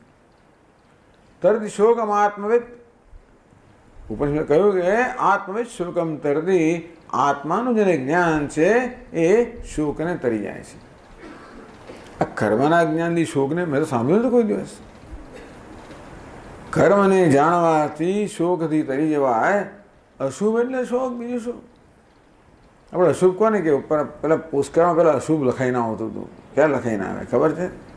કે મૃત્યુના સમજ અશુભ કહેવામાં આવે. મૃત્યુ અશુભ છે. તેવી રીતે શોક વિષાદ દુઃખ પણ અશુભ જ છે, કોઈ ઈચ્છે નહીં. અજ્ઞાન પણ અશુભ છે. જીવનમાં મૃત્યુ અશુભ છે, અજ્ઞાન અશુભ છે, દુઃખ અશુભ છે. અને આપણું જીવન સતત આ અશુભમાંથી મુક્ત થવા માટેનો સતત પ્રયત્ન છે. આપણે સતત મુક્ત થવાની જ હંમેશાનો જ પ્રયત્ન કરતા હોઈએ છીએ. ધમ પછાડા કરતા હોઈએ છીએ મૃત્યુમાંથી. મૃત્યુને તો કેમ દૂર એને કેવી રીતે દૂર રાખવું, એને પાછું ઠેલવવું, થોડુંક ઠેલવો. ચાલો ભાઈ આ ની રિપ્લેસમેન્ટ કરો, થોડુંક ઠેલાય, પેલું કરો, થોડુંક ઠેલાય, આંખો બદલો, પેલું ઠેલાય, આ કરો, પેલું ઠેલાય, આ ઇમ્પ્લાન્ટ કરો. એમ કરતાં કરતાં ઠેલતા જઈએ. વૃદ્ધાવસ્થાને પાછી ઠેલીએ, મૃત્યુને પાછી ઠેલીએ. ભાઈ ડાયટિંગ કરું છું ને પેલું કરું છું ને નેચરોપેથી ને આ પછી ને તે પછી ને બધું હેલ્થ કોન્શિયસનેસ સ્વાસ્થ્ય વગેરે સારું કરો, પણ ટૂંકમાં કેવી રીતે પેલાને ટાળવું? કેટલો સમય ને શક્તિ જાય છે આપણા, પણ હવે કરવાનું છે. મૃત્યુ એને કારણે તો આ બધા આ આખી doctor pharmacy industry, health care industry અબજો કેટલી વસ્તુ માયા જ કરે છે. આને જ કારણે અશુભ છે. અજ્ઞાનને કેમ છાપાઓથી મળે બધી વસ્તુઓ છે, બરાબર. અજ્ઞાનને કેમ ટાળવો, કેમ વધારે જાણવું, આ જાણવું, પેલું જાણવું, ફલાણું જાણવું. કાલે પાછું આજે આટલું કહે ટીવીમાં, પછી કલ એ આય હોગા, એટલે પાછું કાલે પાછું સ્વિચ ઓન કરે, પછી પેલા કલ પછી બીજું થશે, એમ કરીને અંદર તમને અંદર તું જોડેલા જ રાખે. અને સારા વક્તાઓ પણ આવું કરે. સ્વામીજી કંઈક સારો વક્તા હોય ને એનું પ્રવચનના અંતમાં શું કરે, એવું કશું મમરો મૂકે કે પેલા બીજી દિવસે કે હા શું ભાઈ આવતીકાલે જવું પડશે.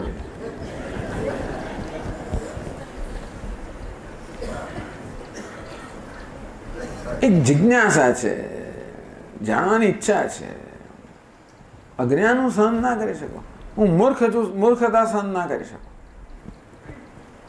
બીજું બધું પણ કોઈ મૂર્ખ છે એવું કે તો સહન ના કરી શકું.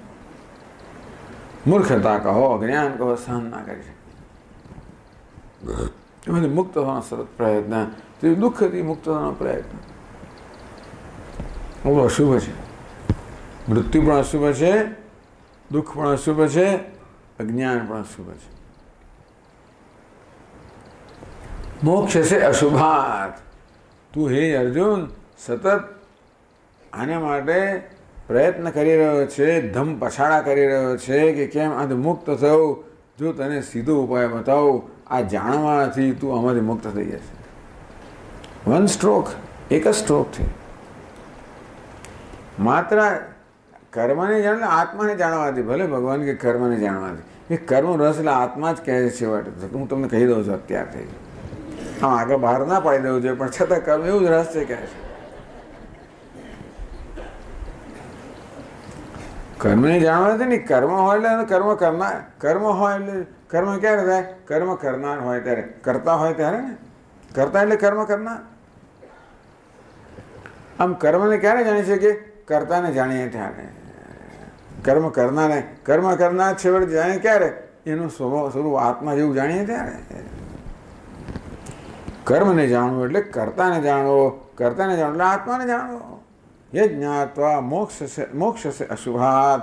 જેને જાણે ને અર્થાત આત્માને જાણે ને અશુભથી મોક્ષ થઈ જશે. મુક્ત એટલે આત્મા જાણે અશુભ મુક્ત કેમ થાય? હું આત્મા છું એવું જાણીને તું આત્મા એટલે કહો સચ્ચિદાનંદ છું, તું સત સ્વરૂપ છું, નિત્ય છું, તને મૃત્યુ સ્પર્શતું પણ નથી. એટલે મુક્તનો સવાલ જ નથી. મૃત્યુથી મુક્ત તો કોઈ માણસ મુક્ત થઈ જ ના શકે, પણ મૃત્યુથી મુક્ત છે નસીબ જોગે અને એ જાણવા એટલે જ મુક્ત થવાય. અત્યારે હું મૃત્યુને અધીન છું અને કશું જાણવાથી મુક્ત થવું ના બને. કારણ જ્ઞાનથી કશું નવું ઉત્પન્ન ના થાય, જે છે જ માત્ર વસ્તુ પ્રગટ થાય. પણ નસીબ જોગે હું જેવો છું તેવો જ અત્યારે મૃત્યુથી મુક્ત જ છું. મારી જાતને મરતે માનું છું, મારી જાતને મૃત્યુ મરતે એટલે મૃત્યુને અધીન માનું છું, મારું ક્યારેય મૃત્યુ થાય એવું માનું છું, મારી માન્યતા છે. પણ જ્ઞાન કોને કહેવાય? જે વાસ્તવિકતા છે કે વાસ્તવમાં આત્મા ન જાય તે મર્યતે એવા કથા છે. જન્મ પણ નથી, મૃત્યુ પણ નથી. અજો નિત્ય શાશ્વતો એમ પુરાણ, અજન્મા છે, નિત્ય છે, શાશ્વત છે, પુરાણ છે. આ જાણે એટલું મૃત્યુ મુક્ત થઈ ગયો. સચ્ચિત આનંદ તું જ્ઞાન જ સ્વરૂપ છે, તું ચૈતન્ય છે, સ્વયં પ્રકાશ છે અને તેથી સ્વયં પ્રકાશ સર્વ પ્રકાશિત કરનાર તું છે. તારે કારણે તમે ભાનતમ અનુભવાતી સર્વ તું ભાસે છે. પ્રકાશ મારે સમગ્ર જગત ભાસે, તું એ છે. ઓહો હું એ છું. તો અજ્ઞાનનો સવાલ જ ક્યાં રહ્યો? અજ્ઞાન તને સ્પર્શતું જ નથી, તારે મુક્ત થવાનો પ્રશ્ન ક્યાં રહ્યો? આનંદ સ્વરૂપ છે તું પૂર્ણ છે, આનંદ છે, આનંદ છે. અર્થાત દુઃખ ક્યારેય તને સ્પર્શતું જ નથી.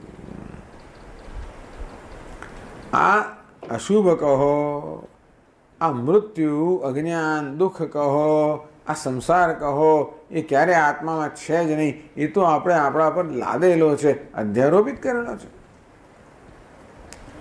મૃત્યુ ક્યાંક છે ખરું? નથી એમ નહીં. ક્યાં છે? દેહમાં છે. આ દેહને હું કહેવાથી હું મર્ત્ય છું એ પ્રકારનો એક ભ્રમ હું સેવી રહ્યો છું. ત્યારે આ વિવેકથી ખબર પડે કે આ મૃત્યુ છે ખરું? દેહમાં છે, હું દેહ નથી, માટે હું મર્ત્ય નથી. અજ્ઞાન છે ખરું? બુદ્ધિમાં છે. અને તું ગમે તે કરીને તોય અજ્ઞાન દૂર થવાનું. તું કેટલું જ્ઞાન મેળવીને કેટલું મેળવવાનું છે? બુદ્ધિની કેટલું જાણવાનું છે? એક વિષય જાણીશ, બે વિષય જાણીશ, કેટલું? હવે 23 ભાષા જાણતા કોણ વિનોવા? 23 ભાષાઓ જાણે તો એ શું? દુનિયામાં કેટલી ભાષાઓ છે? ટૂંકમાં એટલે એ તો એવા હતા નહીં, પણ આપણે એમ માનીએ કે બધું જ જાણી લઉં, કોઈ દિવસ બને જ નહીં. ટૂંકમાં હું નથી જાણતો એ વસ્તુનું ક્યારે મુક્ત થવું જ નહીં. આપણા સ્વામી કે જેમ જેમ વધારે જાણો તેમ તેમ શું નથી જાણતા એ વધારે સ્પષ્ટ થાય. ઉલટું ટૂંકમાં જે માણસ ખરેખર વિદ્વાન છે એ જાણે છે કે હું શું નથી જાણતો, એ વધારે નમ્ર થાય. એ પ્રકારે ક્યારેય અજ્ઞાનથી મુક્ત ના થવાય. આ જાણીને કે અજ્ઞાન મને સ્પર્શતું જ નથી, હું તો જ્ઞાન સ્વરૂપ છું, એ જ અજ્ઞાનથી મુક્ત થવાય.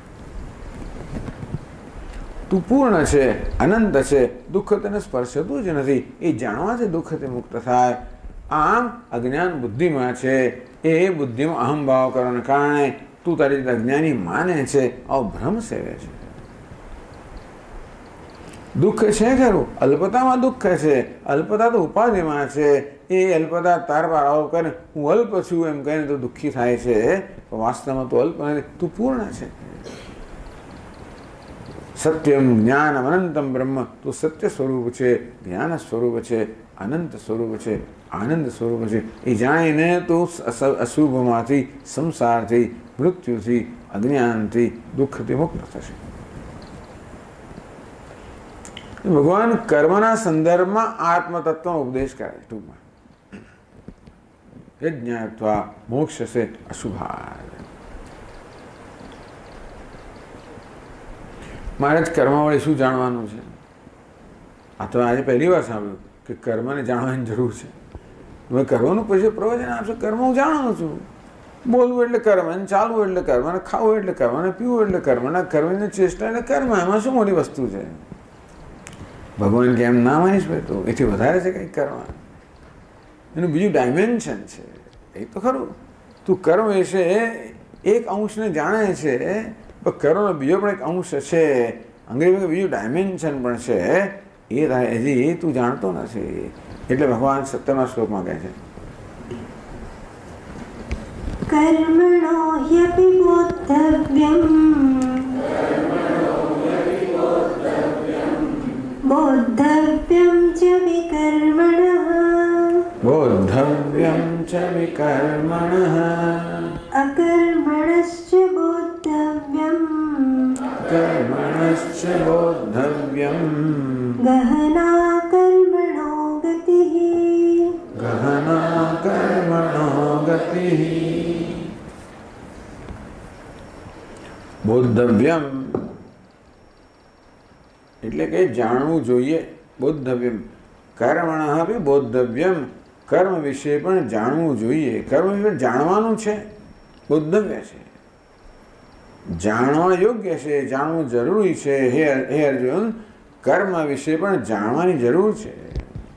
અર્થાત કર્મ કોને કહેવાય એ વિશે અત્યારે તું જે ખ્યાલ સેવી રહ્યો છે તો ઉપરાંત જાણવાની જરૂર છે. એટલે બોલવાને કર્મ કહેવાય, ચાલવાને કર્મ કહેવાય તો ખરું, પણ તદુપરાંત આ કર્મનું એક એવું ડાયમેન્શન છે, કર્મનો એક એવો અંશ છે જે બોद्धવ્ય ને જાણવું જોઈએ. એક તવ્ય પ્રત્યે લાગ્યો એટલે કે જાણવું જોઈએ, ફરજ છે. કેમ? એ ન જાણવાથી સંસાર છે, એ જાણવાથી મુક્તિ છે. એટલા માટે બોद्धવ્ય કે કરવું જોઈએ. આત્મા વડે દ્રષ્ટવ્ય, આત્માને દર્શન કરવા જોઈએ, આત્માનું જ્ઞાન પ્રાપ્ત કરવું જોઈએ. કે એ ન પ્રાપ્ત કરે તો અનર્થ છે. આમ જીવનમાં જે કંઈ અનર્થ છે, દુઃખ છે, એ જે વસ્તુ જાણવી જોઈએ એ ન જાણવાને કારણે છે. એટલે કર્મણો બોद्धવ્યમ, આ કર્મનું જે રહસ્ય છે, વાસ્તવિક સ્વરૂપ છે, એને જાણવું જ જોઈએ. એ ન જાણવાને કારણે ઘણો અનર્થ છે જીવનમાં, અથવા જીવન જે કંઈ અનર્થ છે એ પેલું ન જાણવાને કારણે છે. માટે કર્મ કોને કહેવાય, કર્મ શું સ્વરૂપ છે એ જાણવું જ જોઈએ. બોद्धવ્યમ છે વિકર્મણ. વિકર્મ કોને કહેવાય? શંકરાચાર્ય વિકર્મ એટલે વિપ્રતિષિદ્ધ કર્મ, નિષિદ્ધ કર્મ, ન કરવા યોગ્ય કર્મ, એનું પણ રહસ્ય જાણવું જોઈએ. અકર્મણસ્ય બોद्धવ્યમ, અકર્મ એટલે નિષ્ક્રિયતા, કર્મ એટલે કરવું, તો એ કર્મને જાણવું જોઈએ. અકર્મ નિષ્ક્રિયતા કોને કહેવાય એ પણ જાણવું જોઈએ. વિકર્મ નિષિદ્ધ કર્મ કોને કહેવાય એ પણ જાણવું જોઈએ.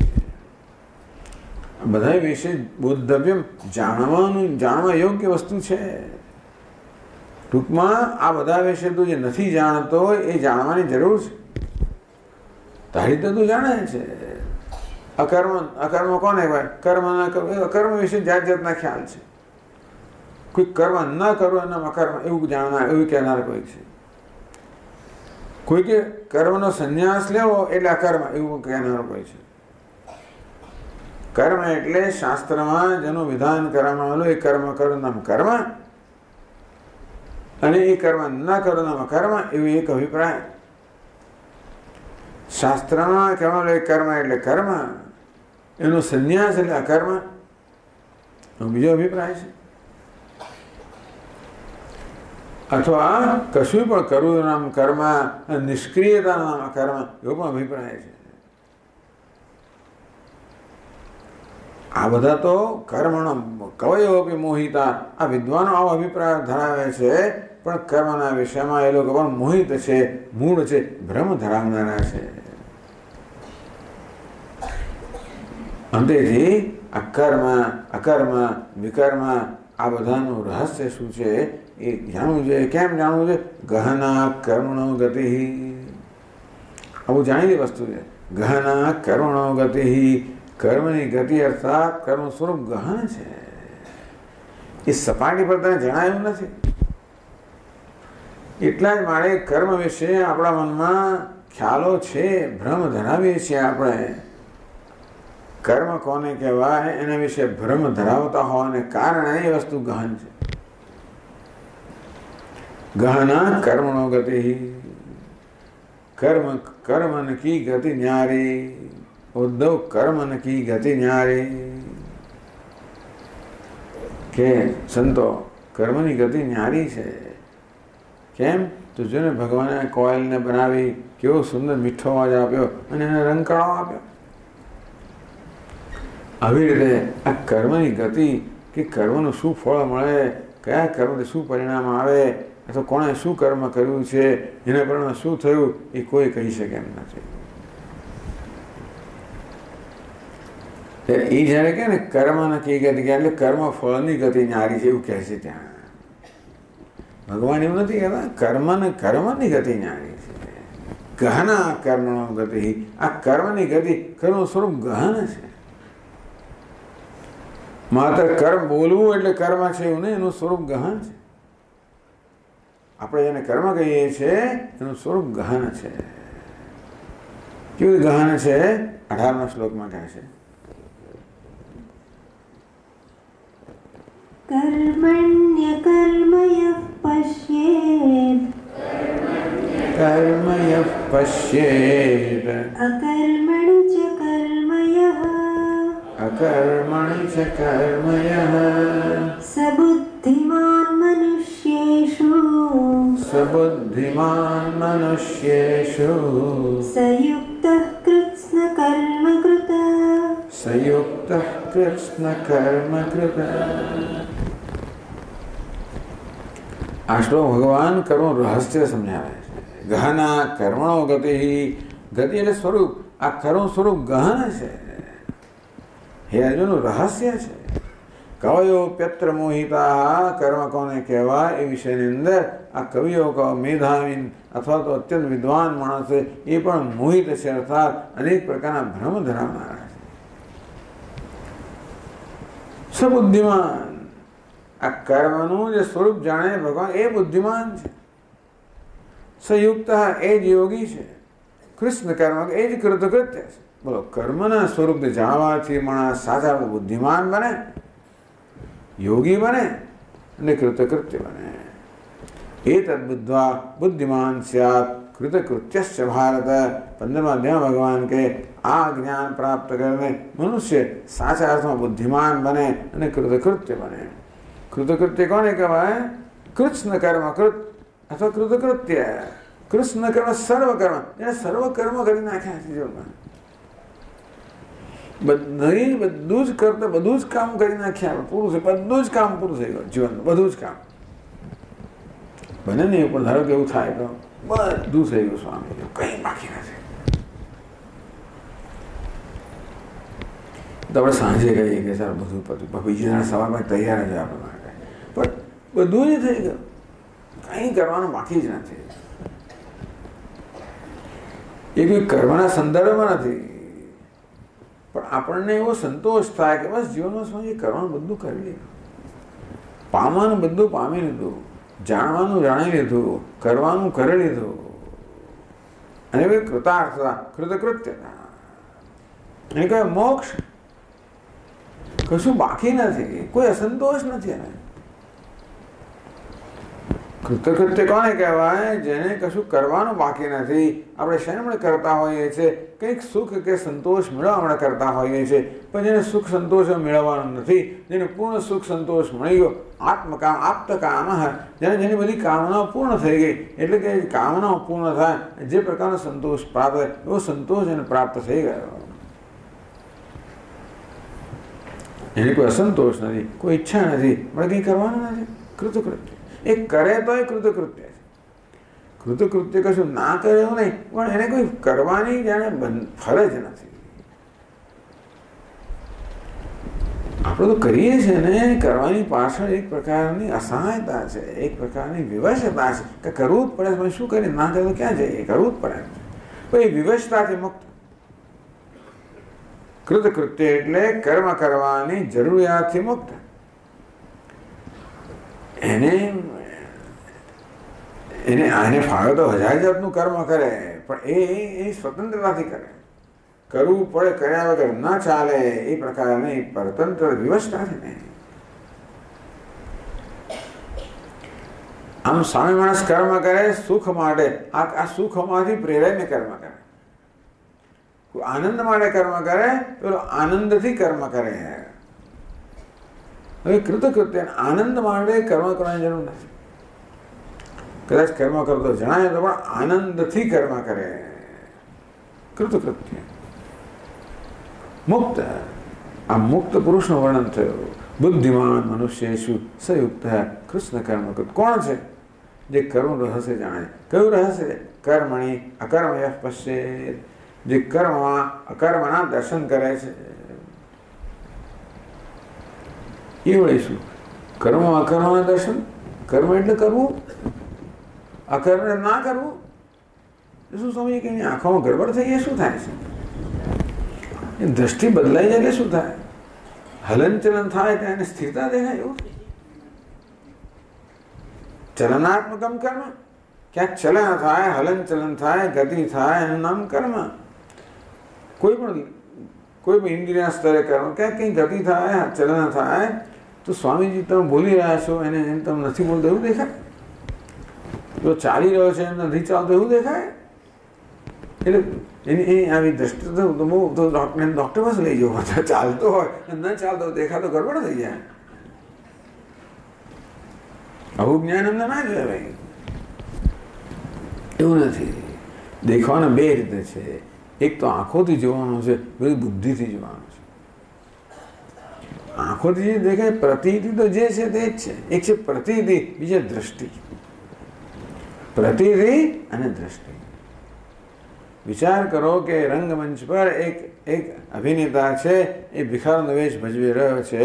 પ્રતિથી અભિનેતાને છોડો ને, ધારો કે સ્કૂલની અંદર વાર્ષિક કાર્યક્રમ હોય, સાંસ્કૃતિક કાર્યક્રમ, આપણો દીકરો જ ત્યાં આગળ વેશ ભજવી રહ્યો છે. શું વેશ લીધો છે એણે રામચંદ્રનો વેશ લીધો છે. મારા દીકરાએ, મારો દીકરો અર્જુન બન્યો છે, મારો દીકરો ફલાણો બન્યો છે. પ્રતિથી કોની થાય છે? અર્જુનની થાય. દ્રષ્ટિ કોની છે? મારા દીકરાની છે. ખરું કે નહીં? પ્રતિથી અને દ્રષ્ટિ. બધાને ત્યાં આગળ રામ દેખાય છે ને મને મારો દીકરો દેખાય કઈ રીતે?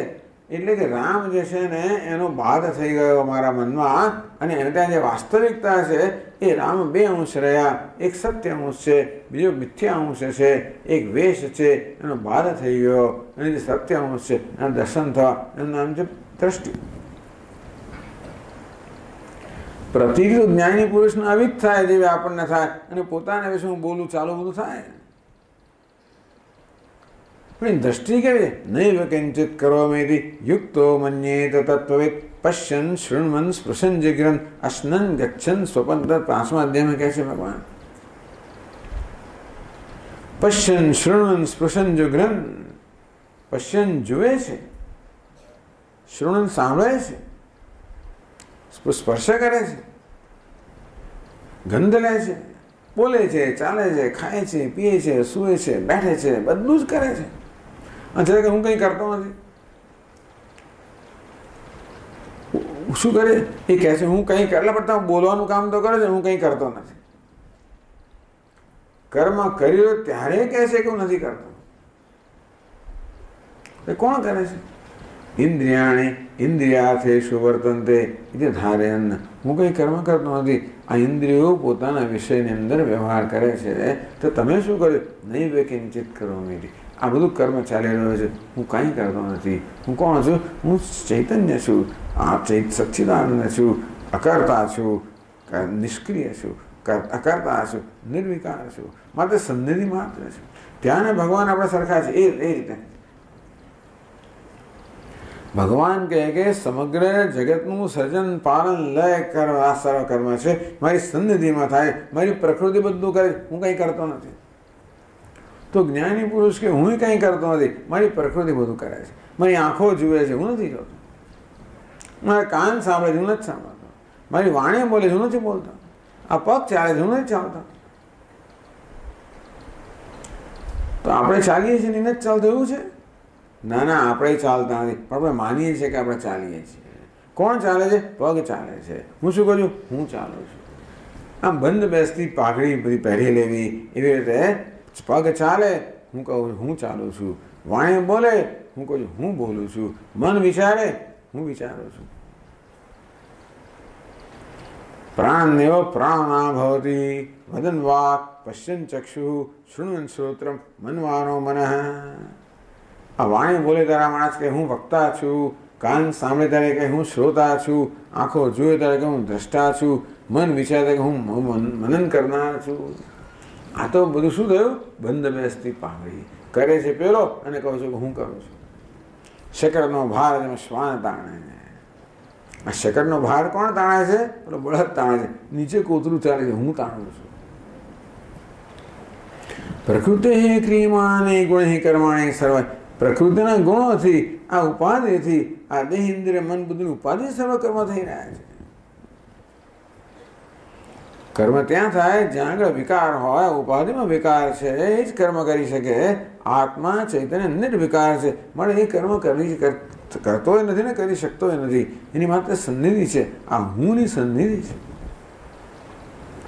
હું બોલું છું, હું ચાલું છું, હું ખાઉં છું, હું પીવું છું, આ બધામાં બોલું છું, બોલું, ચાલું, ખાવું, પીવું, આ ક્યાં છે? આ બધું ઇન્દ્રિયોના સ્તરે છે. હું છું એ મારા સ્તરે છે. બે ભેગા થઈ ગયા ને. હું બોલું છું, આમાં શું થઈ ગયું? બે વસ્તુનું મિશ્રણ થઈ ગયું. કોનું? હું છું અને બોલું, બેનું મિશ્રણ થઈ ગયું. બોલવું ક્યાં છે? આ વાણીમાં છે. હું છું કોણ છે? આત્મા છે. આ બેને ભેગા કરી દેવા, પેલો અધ્યારોપ કરવો. બસ જ્ઞાની પુરુષ આટલું જ જાણે છે કે બોલવાનું બોલે તો છે, પણ બોલે છે કોણ? વાણી બોલે છે. હું તો છું. આ હુંની સન્નિધિમાં બોલવાનું કાર્ય થઈ રહ્યું છે. હુંની સન્નિધિમાં ચાલવાનું કાર્ય થઈ રહ્યું છે. આમ કર્મ થઈ રહ્યા છે. કર્મ અકર્મ યઃ પશ્યેત. સર્વ કર્મ થઈ રહ્યા છે ત્યારે એની પોતાની દ્રષ્ટિમાં પરિવર્તન આવ્યું, પોતાના વિશેની. અત્યાર સુધી આ હાથ પગને વાણીને હું માનતો હતો, હવે કહે છે ના, એ તો અનાત્મા છે, હું તો એનો દ્રષ્ટા છું. અનાત્મામાં અનાત્મ બુદ્ધિ, આત્મામાં આત્મબુદ્ધિ. આત્મા તો ચૈતન્ય એ કેવો છે? નિર્વિકાર, નિષ્ક્રિય.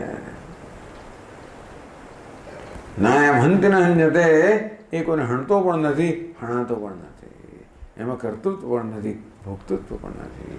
સર્વ કર્મ કરવાનું, સર્વ ભોગ ભોગવવાનું આ બધી ઉપાધિના સ્તરે છે, ઇન્દ્રિયોના સ્તરે છે, મનના સ્તરે છે, બુદ્ધિના સ્તરે છે.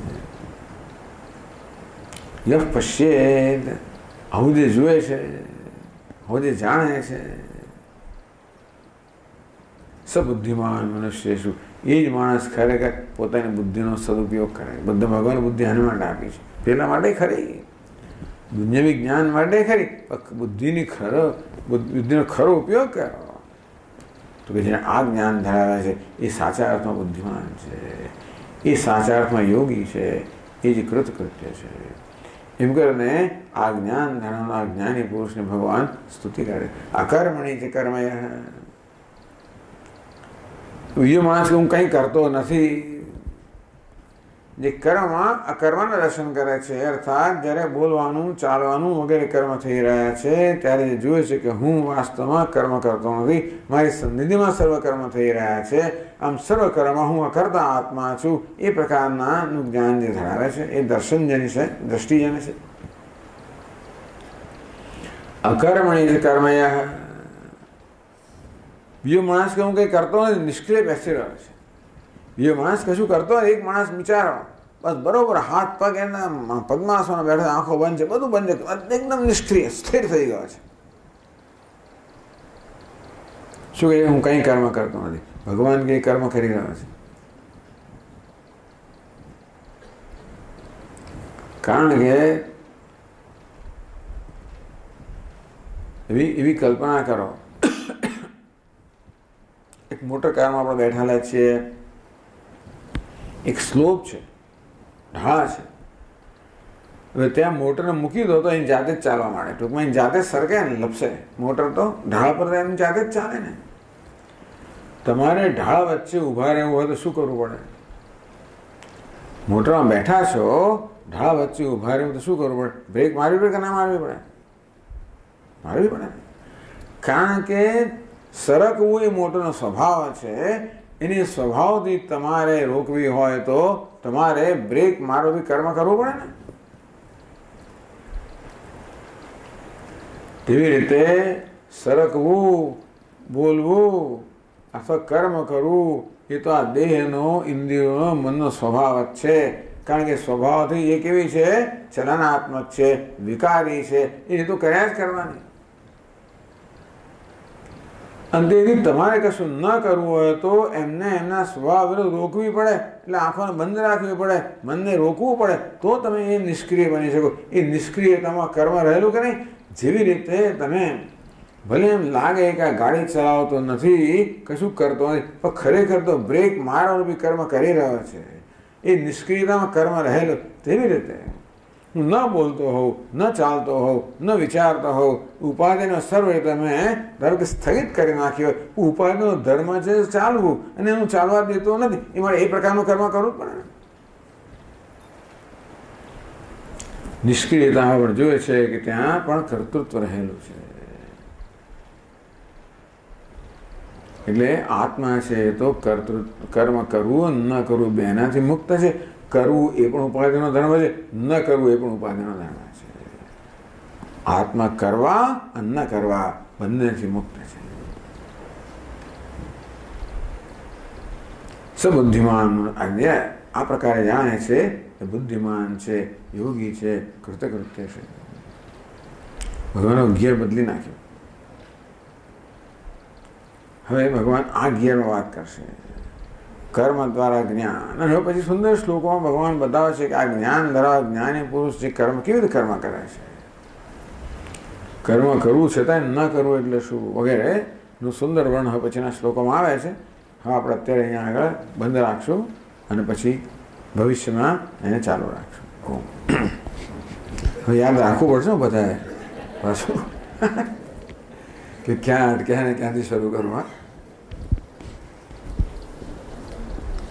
ઓમ પૂર્ણમદઃ પૂર્ણમિદં પૂર્ણાત પૂર્ણમુદચ્યતે પૂર્ણસ્ય પૂર્ણમાદાય પૂર્ણમેવાવશિષ્યતે. ઓમ શાંતિ શાંતિ શાંતિ. શંકરં શંકરાચાર્યં કેશવં બાદરાયણં સૂત્રભાષ્યકૃતૌ વંદે ભગવन्तौ પુનઃ પુનઃ. ઈશ્વરો ગુરુરાત્મેતિ મૂર્તિભેદવિભાગિને વ્યોમવદ્વ્યાપ્તદેહાય દક્ષિણામૂર્તયે નમઃ. ઓમ શાંતિ શાંતિ શાંતિ. હરિ ઓમ. શ્રી ગુરુભ્યો નમઃ.